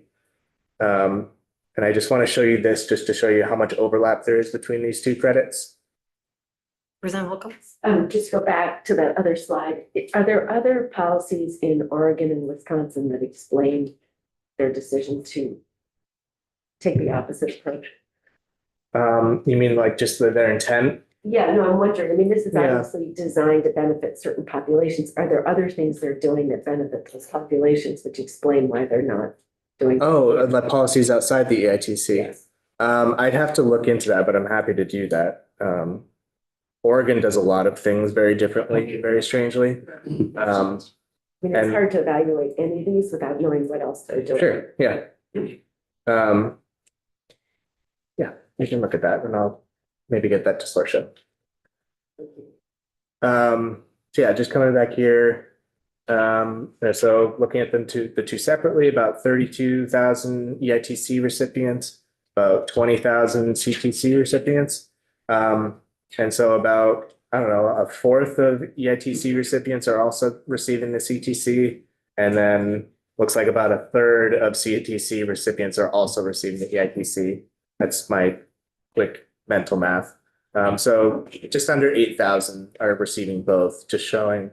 And that report I referenced earlier also has this overlapped with the Child Independent Care Credit as well. And I believe in that report, it was a smaller number. It was about 9,000. No, sorry, not 9,000, 900 claimants were getting all 3 at the same time. So just showing, kind of highlighting that there's a lot of levers that people I mentioned earlier use to get financial assistance through Vermont's tax code. There's a table somewhere of what all the states do for EITC and CTC. That's like somewhere deep in the archives. I think that that is in my EITC report that I Oh. got 2 days ago. I think Great. it's in there. Okay. So I might be able to send that when I also look at some of the other credits that those states might have. So are we good with CTC and EITC? I still love them. I love them too. I'm just curious because I know, for example, we've made choices around how to use TANF Mhm. and reach out that are quite different from some other states. And I wondered if that was a rationale for some of what we're doing on the tax side. And the EITC in particular is, in my understanding, has like a lot of political waves that accompany it, very separate from some other activities that might happen. Because it has sort of historically had such a strong nonpartisan, bipartisan focus. And so it's often like sort of brings states together at moments where they need that. Like that. Yes. But sort of the choice of single people versus families could also just be a very political choice and not really be a policy choice. But if you are also supplementing in other aspects of state government, there might be or not be a need. We just don't know if we don't look at it. Absolutely. Can I just, making sure I'm understanding this correctly, for the Vermont EITC, are the eligibility for AGI thresholds the same as the federal? Yeah, so I mean, I guess in a way Vermont doesn't have explicit threshold because all Vermont's tax code is actually saying is, yeah, if you're getting this on your federal return, just 38%. So any eligibility requirements are purely established at the federal level. Vermont doesn't have any control over them. So we don't set our own in that respect. So I guess another way of saying it is we're fully coupled. Yeah. Okay, so Social Security. Currently, under existing law, if you're single and you have AGI of 50,000 or below, or you're married and have AGI of 65,000 or below, you can exempt. So remember, this is before we get through the tax liability in the flow chart of things. You can exempt 100% of your Social Security income. It phases out over the next $10,000. So I guess just as using the single person as example, if you're earning 50,000, you can exempt 100%. If you're at 55,000, you can exempt 50%. And then if you're above 60,000, you can't exempt anything under current law. So really all this proposal is suggesting to do is bump those thresholds out by 5,000 each. So for single people, it'd be 55,000 AGI, and for the married, it'd be about 70,000 in AGI. This estimate also includes the CSRS. I don't know if I have necessarily enough time to talk about that in addition to Social Security, but I'm happy to talk about that another time. It's pretty simple. But that's all. Just say it's included in this 2.1 million because as is with military retirement pay, both Social Security and the CSRS all show up in the same bucket on the tax form. So we actually can't delineate them exactly. So that includes CSRS as well. And there are federal laws that regulate how we touch CSRS, right? Yeah. So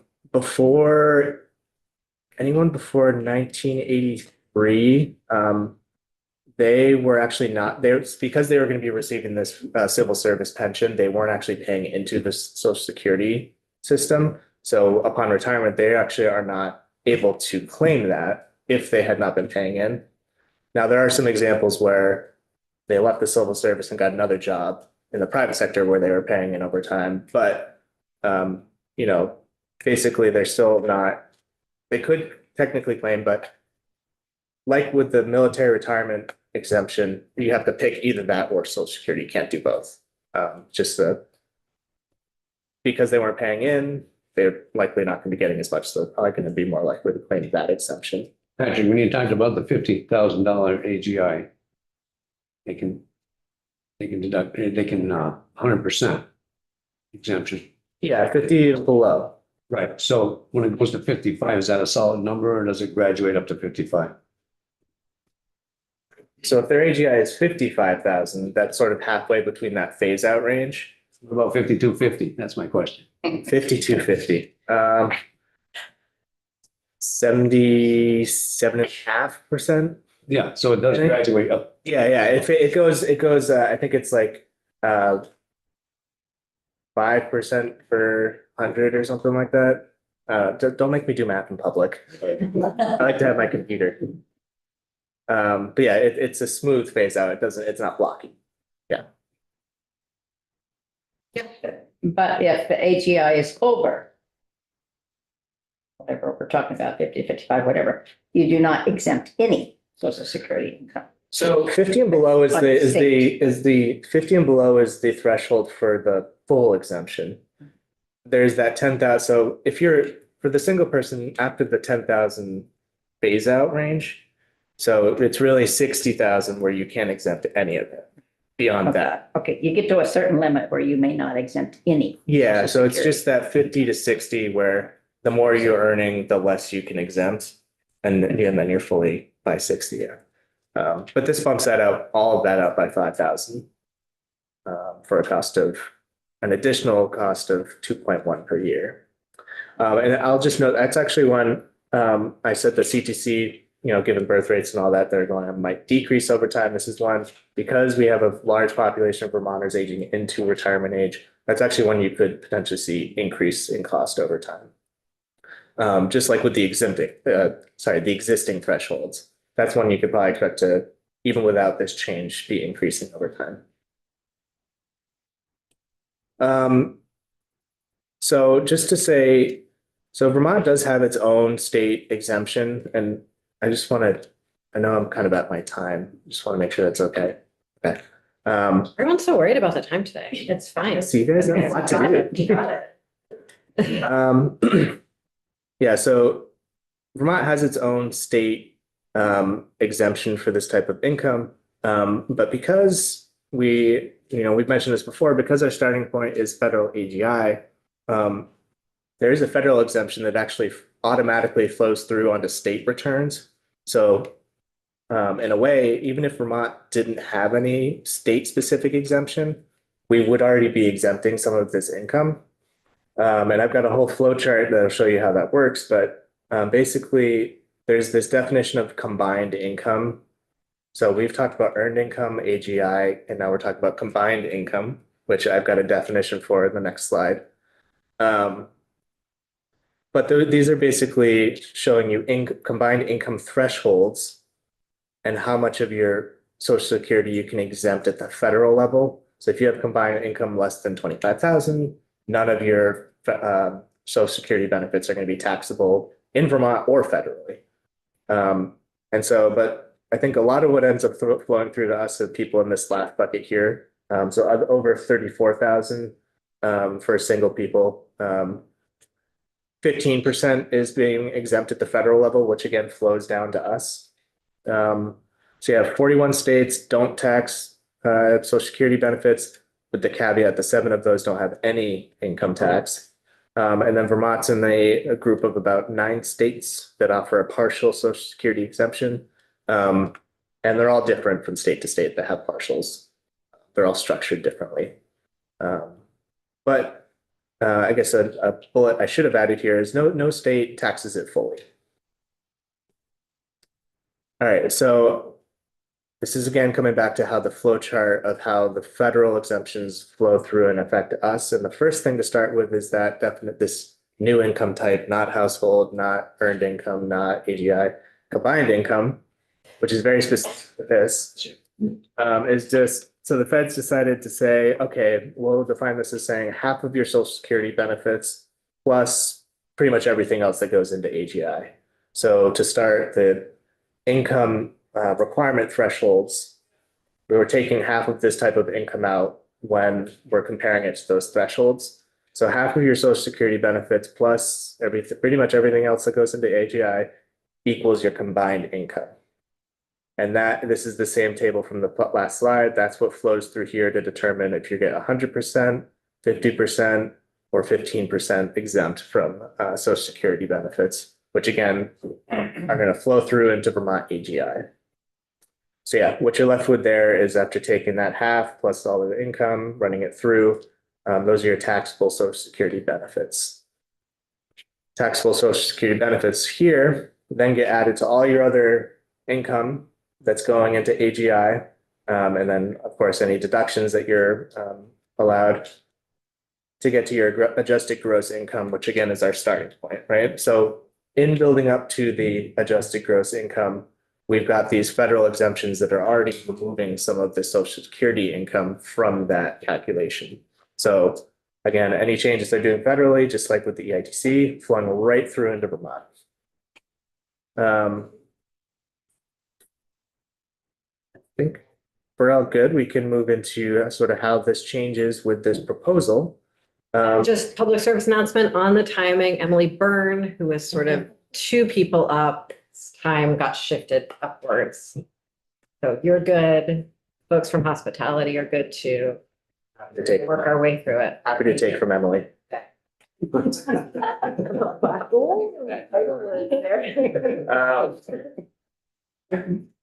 So yeah, so just to jump back here, so your taxable Social Security benefits, which we just saw the calculation 2 slides ago, running through the combined income and all of that table and all that.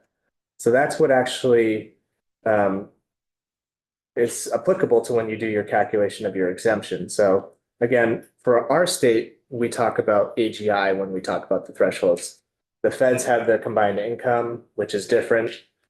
So we take the taxable Social Security benefits, which are determined on the federal level, and look at our AGI to see how much you can exempt. So we got a lot of different kinds of income types that go into all these definitions, but basically the big picture is taxable benefits are established at the federal level. Yeah, so this is just comparing. So this is our current law, the 50, 65,000 thresholds with the phase out. This is just bumping everything out by 5,000, so 55, 70,000, again, 10,000 phase out.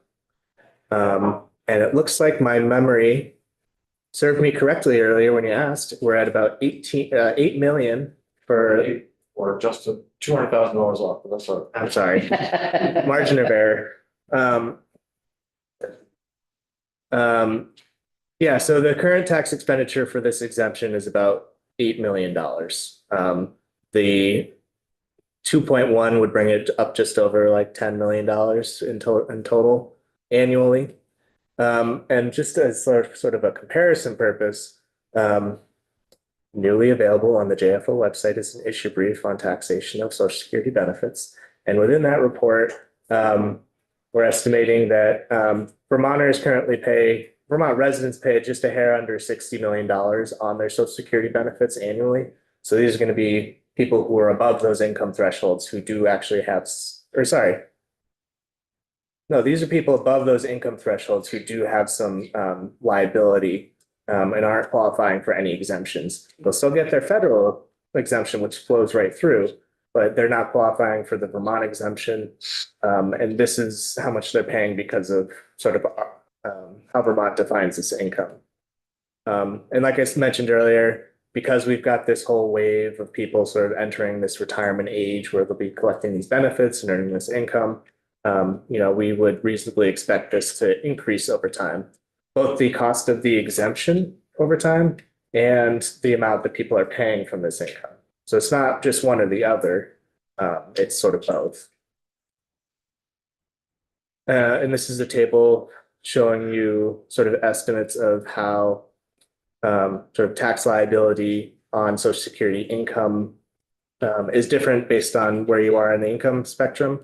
So you can see, this makes sense. Nobody earning below 50,000 because of those thresholds owe anything or are paying anything on this tax.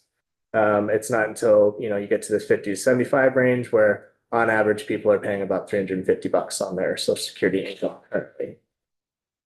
A lot of these people are going to have some partial exemptions. They're going to have some partial exemptions. So it's not really to get the 75 and above thresholds or groups where you see that average tax liability kind of jump up to about $1,000 and then incrementally over time becoming more. Yeah, so statewide, about a little under $700 annually for taxpayers on their Social Security income. What's with the 150 to 200,000 drop under the average tax paid. It goes up from like 1,000, 1,300, 1,900, back down to 1,500, and then back up to 2,500. It's a good question. I don't know the answer to that off the top of my head. Yeah. Took me a month, but I finally stopped. Let me make a note of that now. Curious if that's a policy choice somewhere. There's some weird quirks that always emerge in the tax code. Could just be something about that population, but I'll look into it. Thank you. So this is just the table from the beginning. This is sort of the big picture, the additional foregone revenue to the state, if all of these proposals are enacted as proposed. And this is my last slide. It was kind of a speed run, so I'm happy to talk about anything with anyone. I imagine we're gonna pick this back up Yeah. again before long, but just wanted to have that grounding. Thank you. Do you have something, Malcolm? Well, I wonder, we all, and I'm just mindful because of all the other conversations going on in the building, we're talking about who the reduced income or foregone income, which is picked up by somebody else.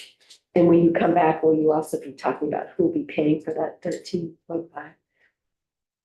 Would that make sense? I mean, what I'm worried about the fact that we have a shrinking working age population and we're targeting seniors and young families, particularly with these particular issues. Do we have to also evaluate the impact on working families? Well, I mean, so really what these in effect end up doing is reducing revenue to the state, right? So it kind of becomes more of a appropriations budgeting conversation than anything else. And I guess I think I might defer to the folks in appropriations, how they might handle a question like that is how do we prioritize, the money that we do have? So I guess it's maybe more of a policy question. Yeah, it wasn't actually for you. Oh, okay. Sorry. Thank you very much. Thank you. Folks, we are going to switch gears. Is it Vermont Lodging Association Day? It's Vermont Lodging Association Day. Yes, absolutely.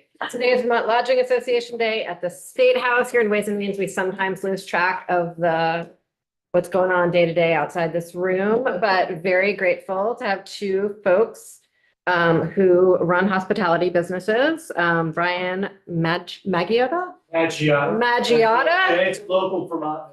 And Cam Donahue from the Inn at Manchester and Round Barn in Waitsfield. Would you two like to come up together or take turns? Together would be delightful if that works for you. We seem to have had someone steal some of our chairs recently, and so I wonder. Written testimony sounds. Like they say in Norwich, if you don't have it, you don't need it, All right. Just next door.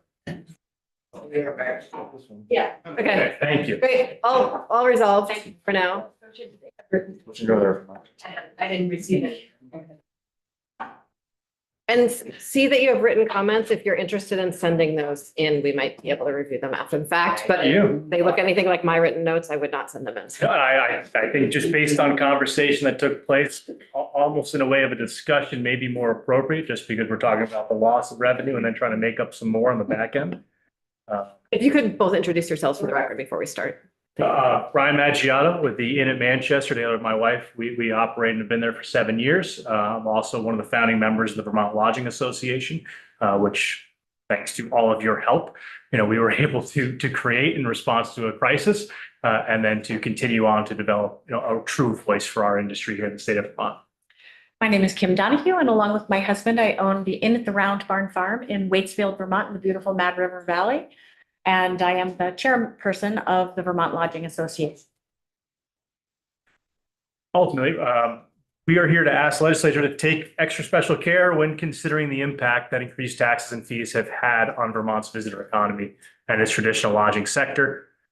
We started the VLA in 2021 to ensure that there was that unified voice, and that we were able to survive a crisis that would have lasting impacts on the state's ecosystem and economy overall.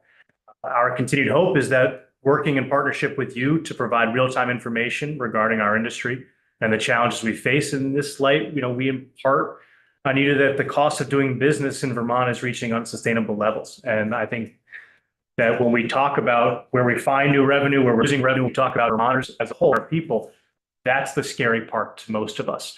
There is no part of our industry that is not intimately connected to every other facet of the state of Vermont. And if we suffer, other parts suffer as well. There's food off the table in people's homes. We have seen property tax increases for most of our properties, especially in front-facing marketplaces like Manchester in the mountains, the Woodstock community, Stowe, Burlington, the Mad River Valley, of over 50% over 2 years. For a small operator, that could equal $25,000 that they now magically have to come up with. That was unbudgeted because of when the timing of these things take place. But that will do proudly because they are incredibly passionate about what they do and about the role they play in celebrating 15.8 million people coming to the state of Vermont. Utility costs have gone up by an average of 20% over 2 years. And while it's a scary prospect, our payroll costs have also gone up by 25 to 30% over the last 4 years, which is also something to celebrate because that's more money in the pockets of our friends, family, and neighbors. But when you, as a business operator, have to consider, where I can do this versus what I can do over here, you're taking care of your people first. It's being very difficult to do the other things as well. And we're still clawing back. When you think about a winter in Vermont, you have to kind of survive so that you can thrive when the time is right, depending on what industry and where you are. So as we look at committees like Ways and Means, I believe that we want to be as resourceful and available as possible as you consider what those funding mechanisms need to be as we move forward, but also to help you appreciate what the impacts they've already had and what will continue to have on Vermont's tourism ecosystem and the state as a whole. We work with every side of the trades, to professional services, recreation, to restaurants. It is the cornerstone of most rural communities. I mean, I'm very familiar with the Fairleigh Bradford area, very familiar with Norwich, very familiar with Brattleboro. Our industry gets the opportunity to bring people into those main streets and those downtowns and to stimulate in any capacity that it can the ability for everybody to benefit from all the things that Vermont has to offer.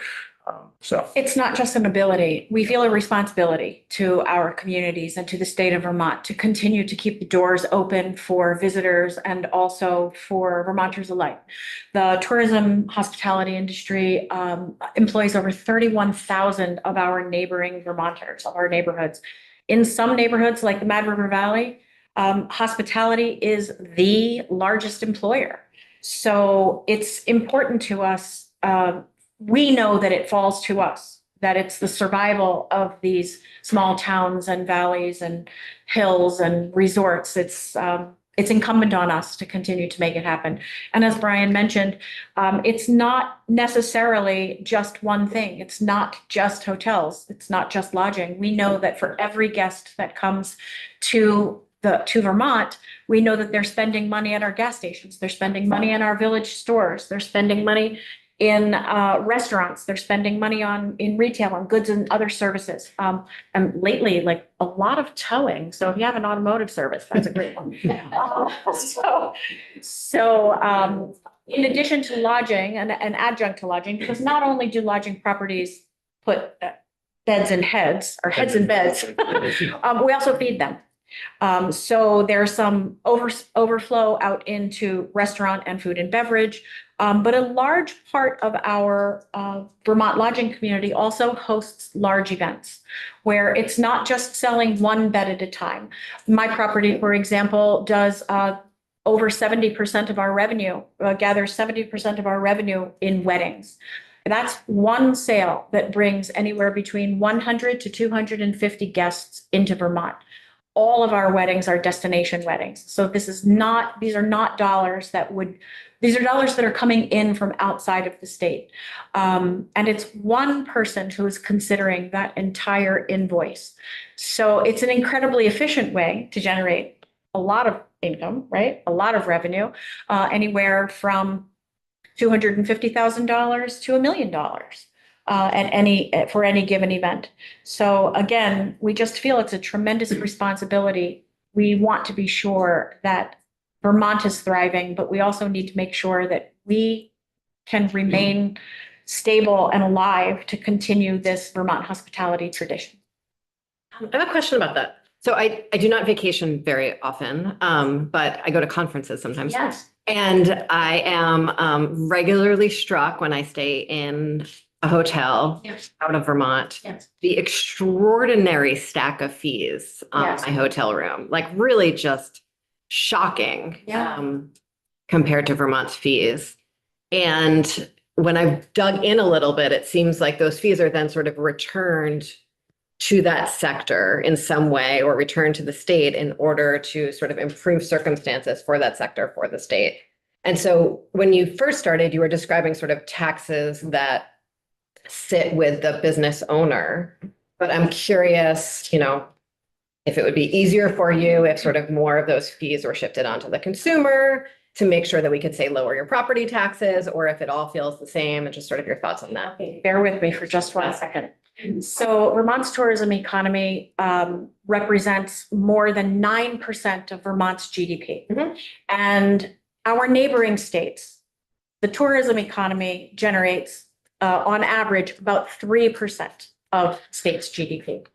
So we're relying on not only those individuals who are renting one room for perhaps a small conference or a small meeting or perhaps family. Again, I go back to the fact that I am selling a wedding where one person is looking at all of the associated costs. And we would be remiss if we were to think that Connecticut or New Hampshire or Maine was not an option for them to have their wedding someplace else. And in the events industry, it's critical that that bottom line is competitive with the properties that they're looking at in New Hampshire and Maine and Connecticut and New York. So it would impact sales for events and for the larger ticket attractions.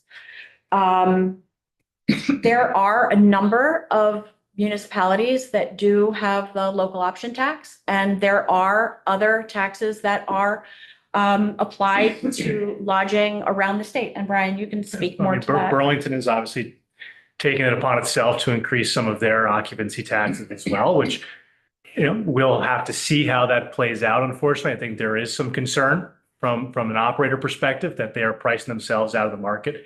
To Kim's point, when somebody's looking at Portland, Maine versus Burlington, Vermont, they may end up choosing one versus the other, or the fact that there's a whole lot more money being targeted directly at them by Maine than there is by the state of Vermont.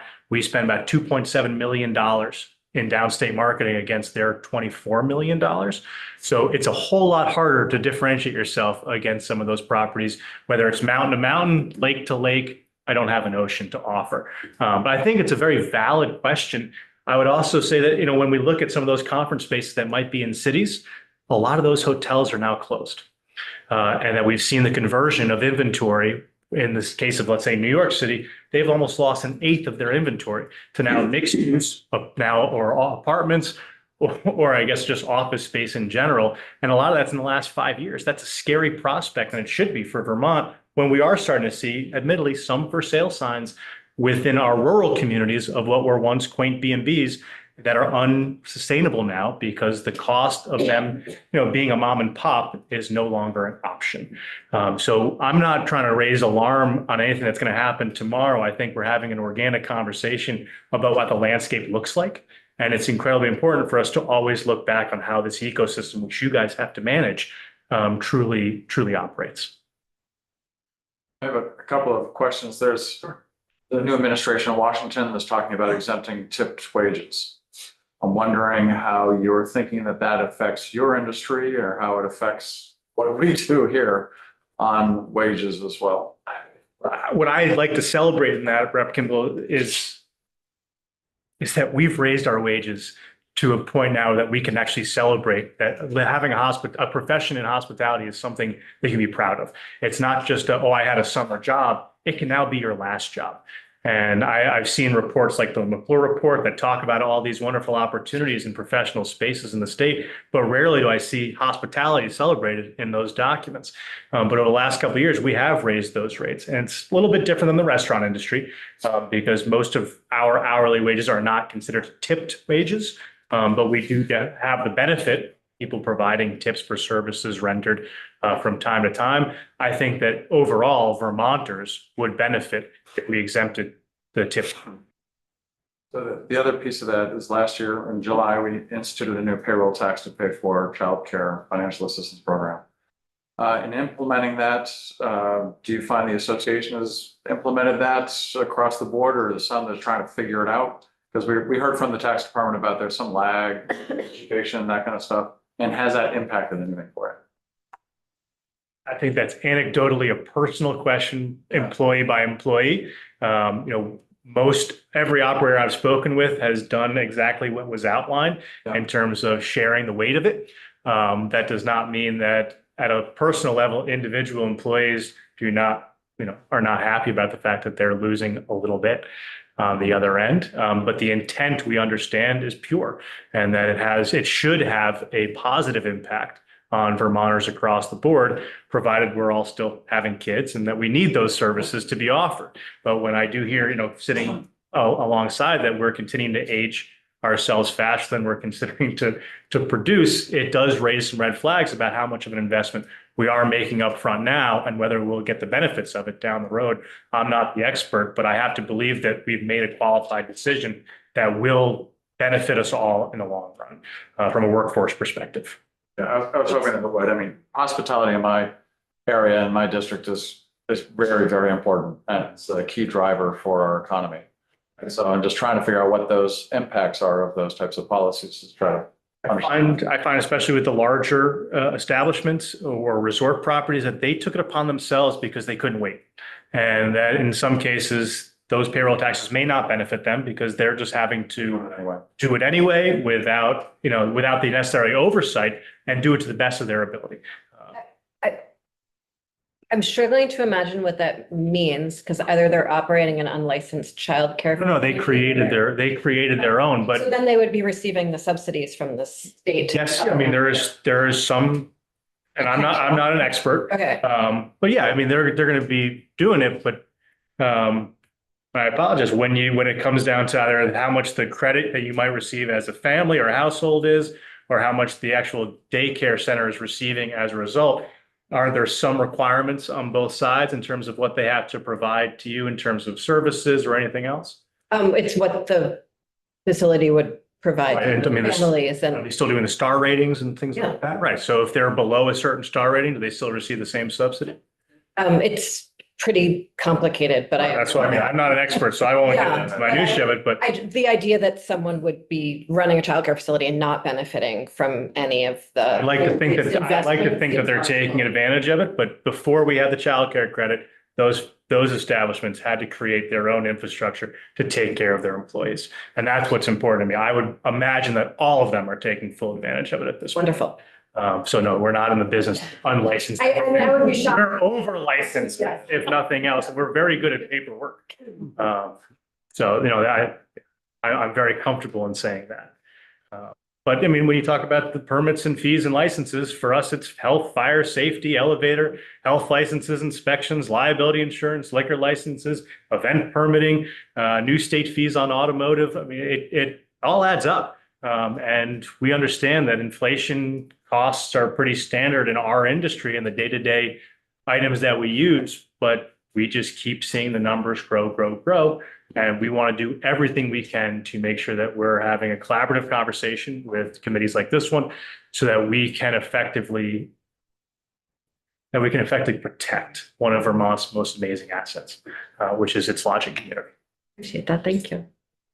Representative Holcomb. I have to disclose, first of all, that I have a personal stake in the hospitality sector because I'm a co-owner of a hospitality business. But what we see as one of our biggest challenges is housing and healthcare. And I wondered if you had thoughts on those, because it's that more than some of the fee structures. Sure. Well, what type of hospitality business? I'm a co-owner of a small lodge, the Highland Lodge. The Highland Lodge. Okay.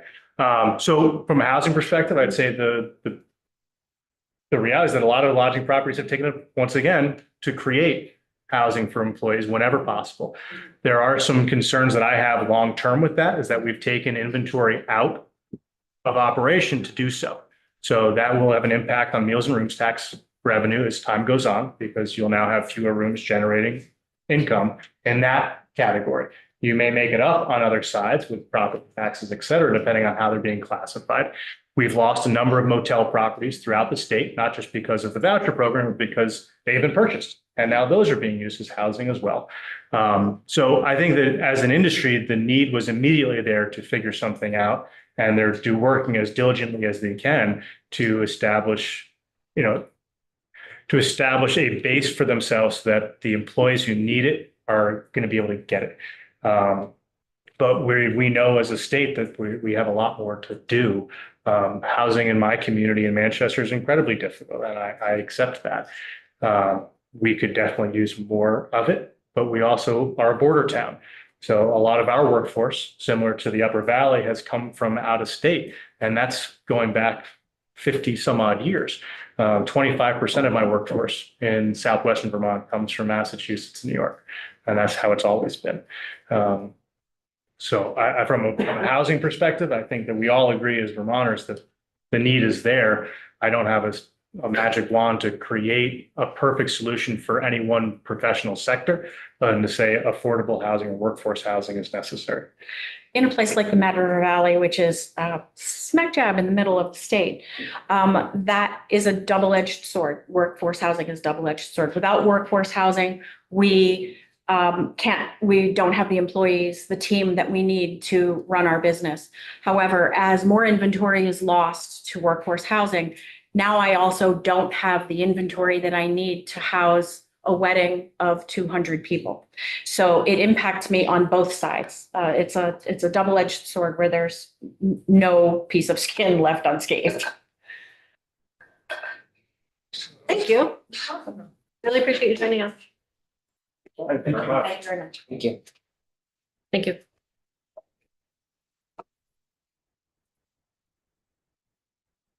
We're going to take a 30-second stretch break while we find our next witness. How long have you been involved with that?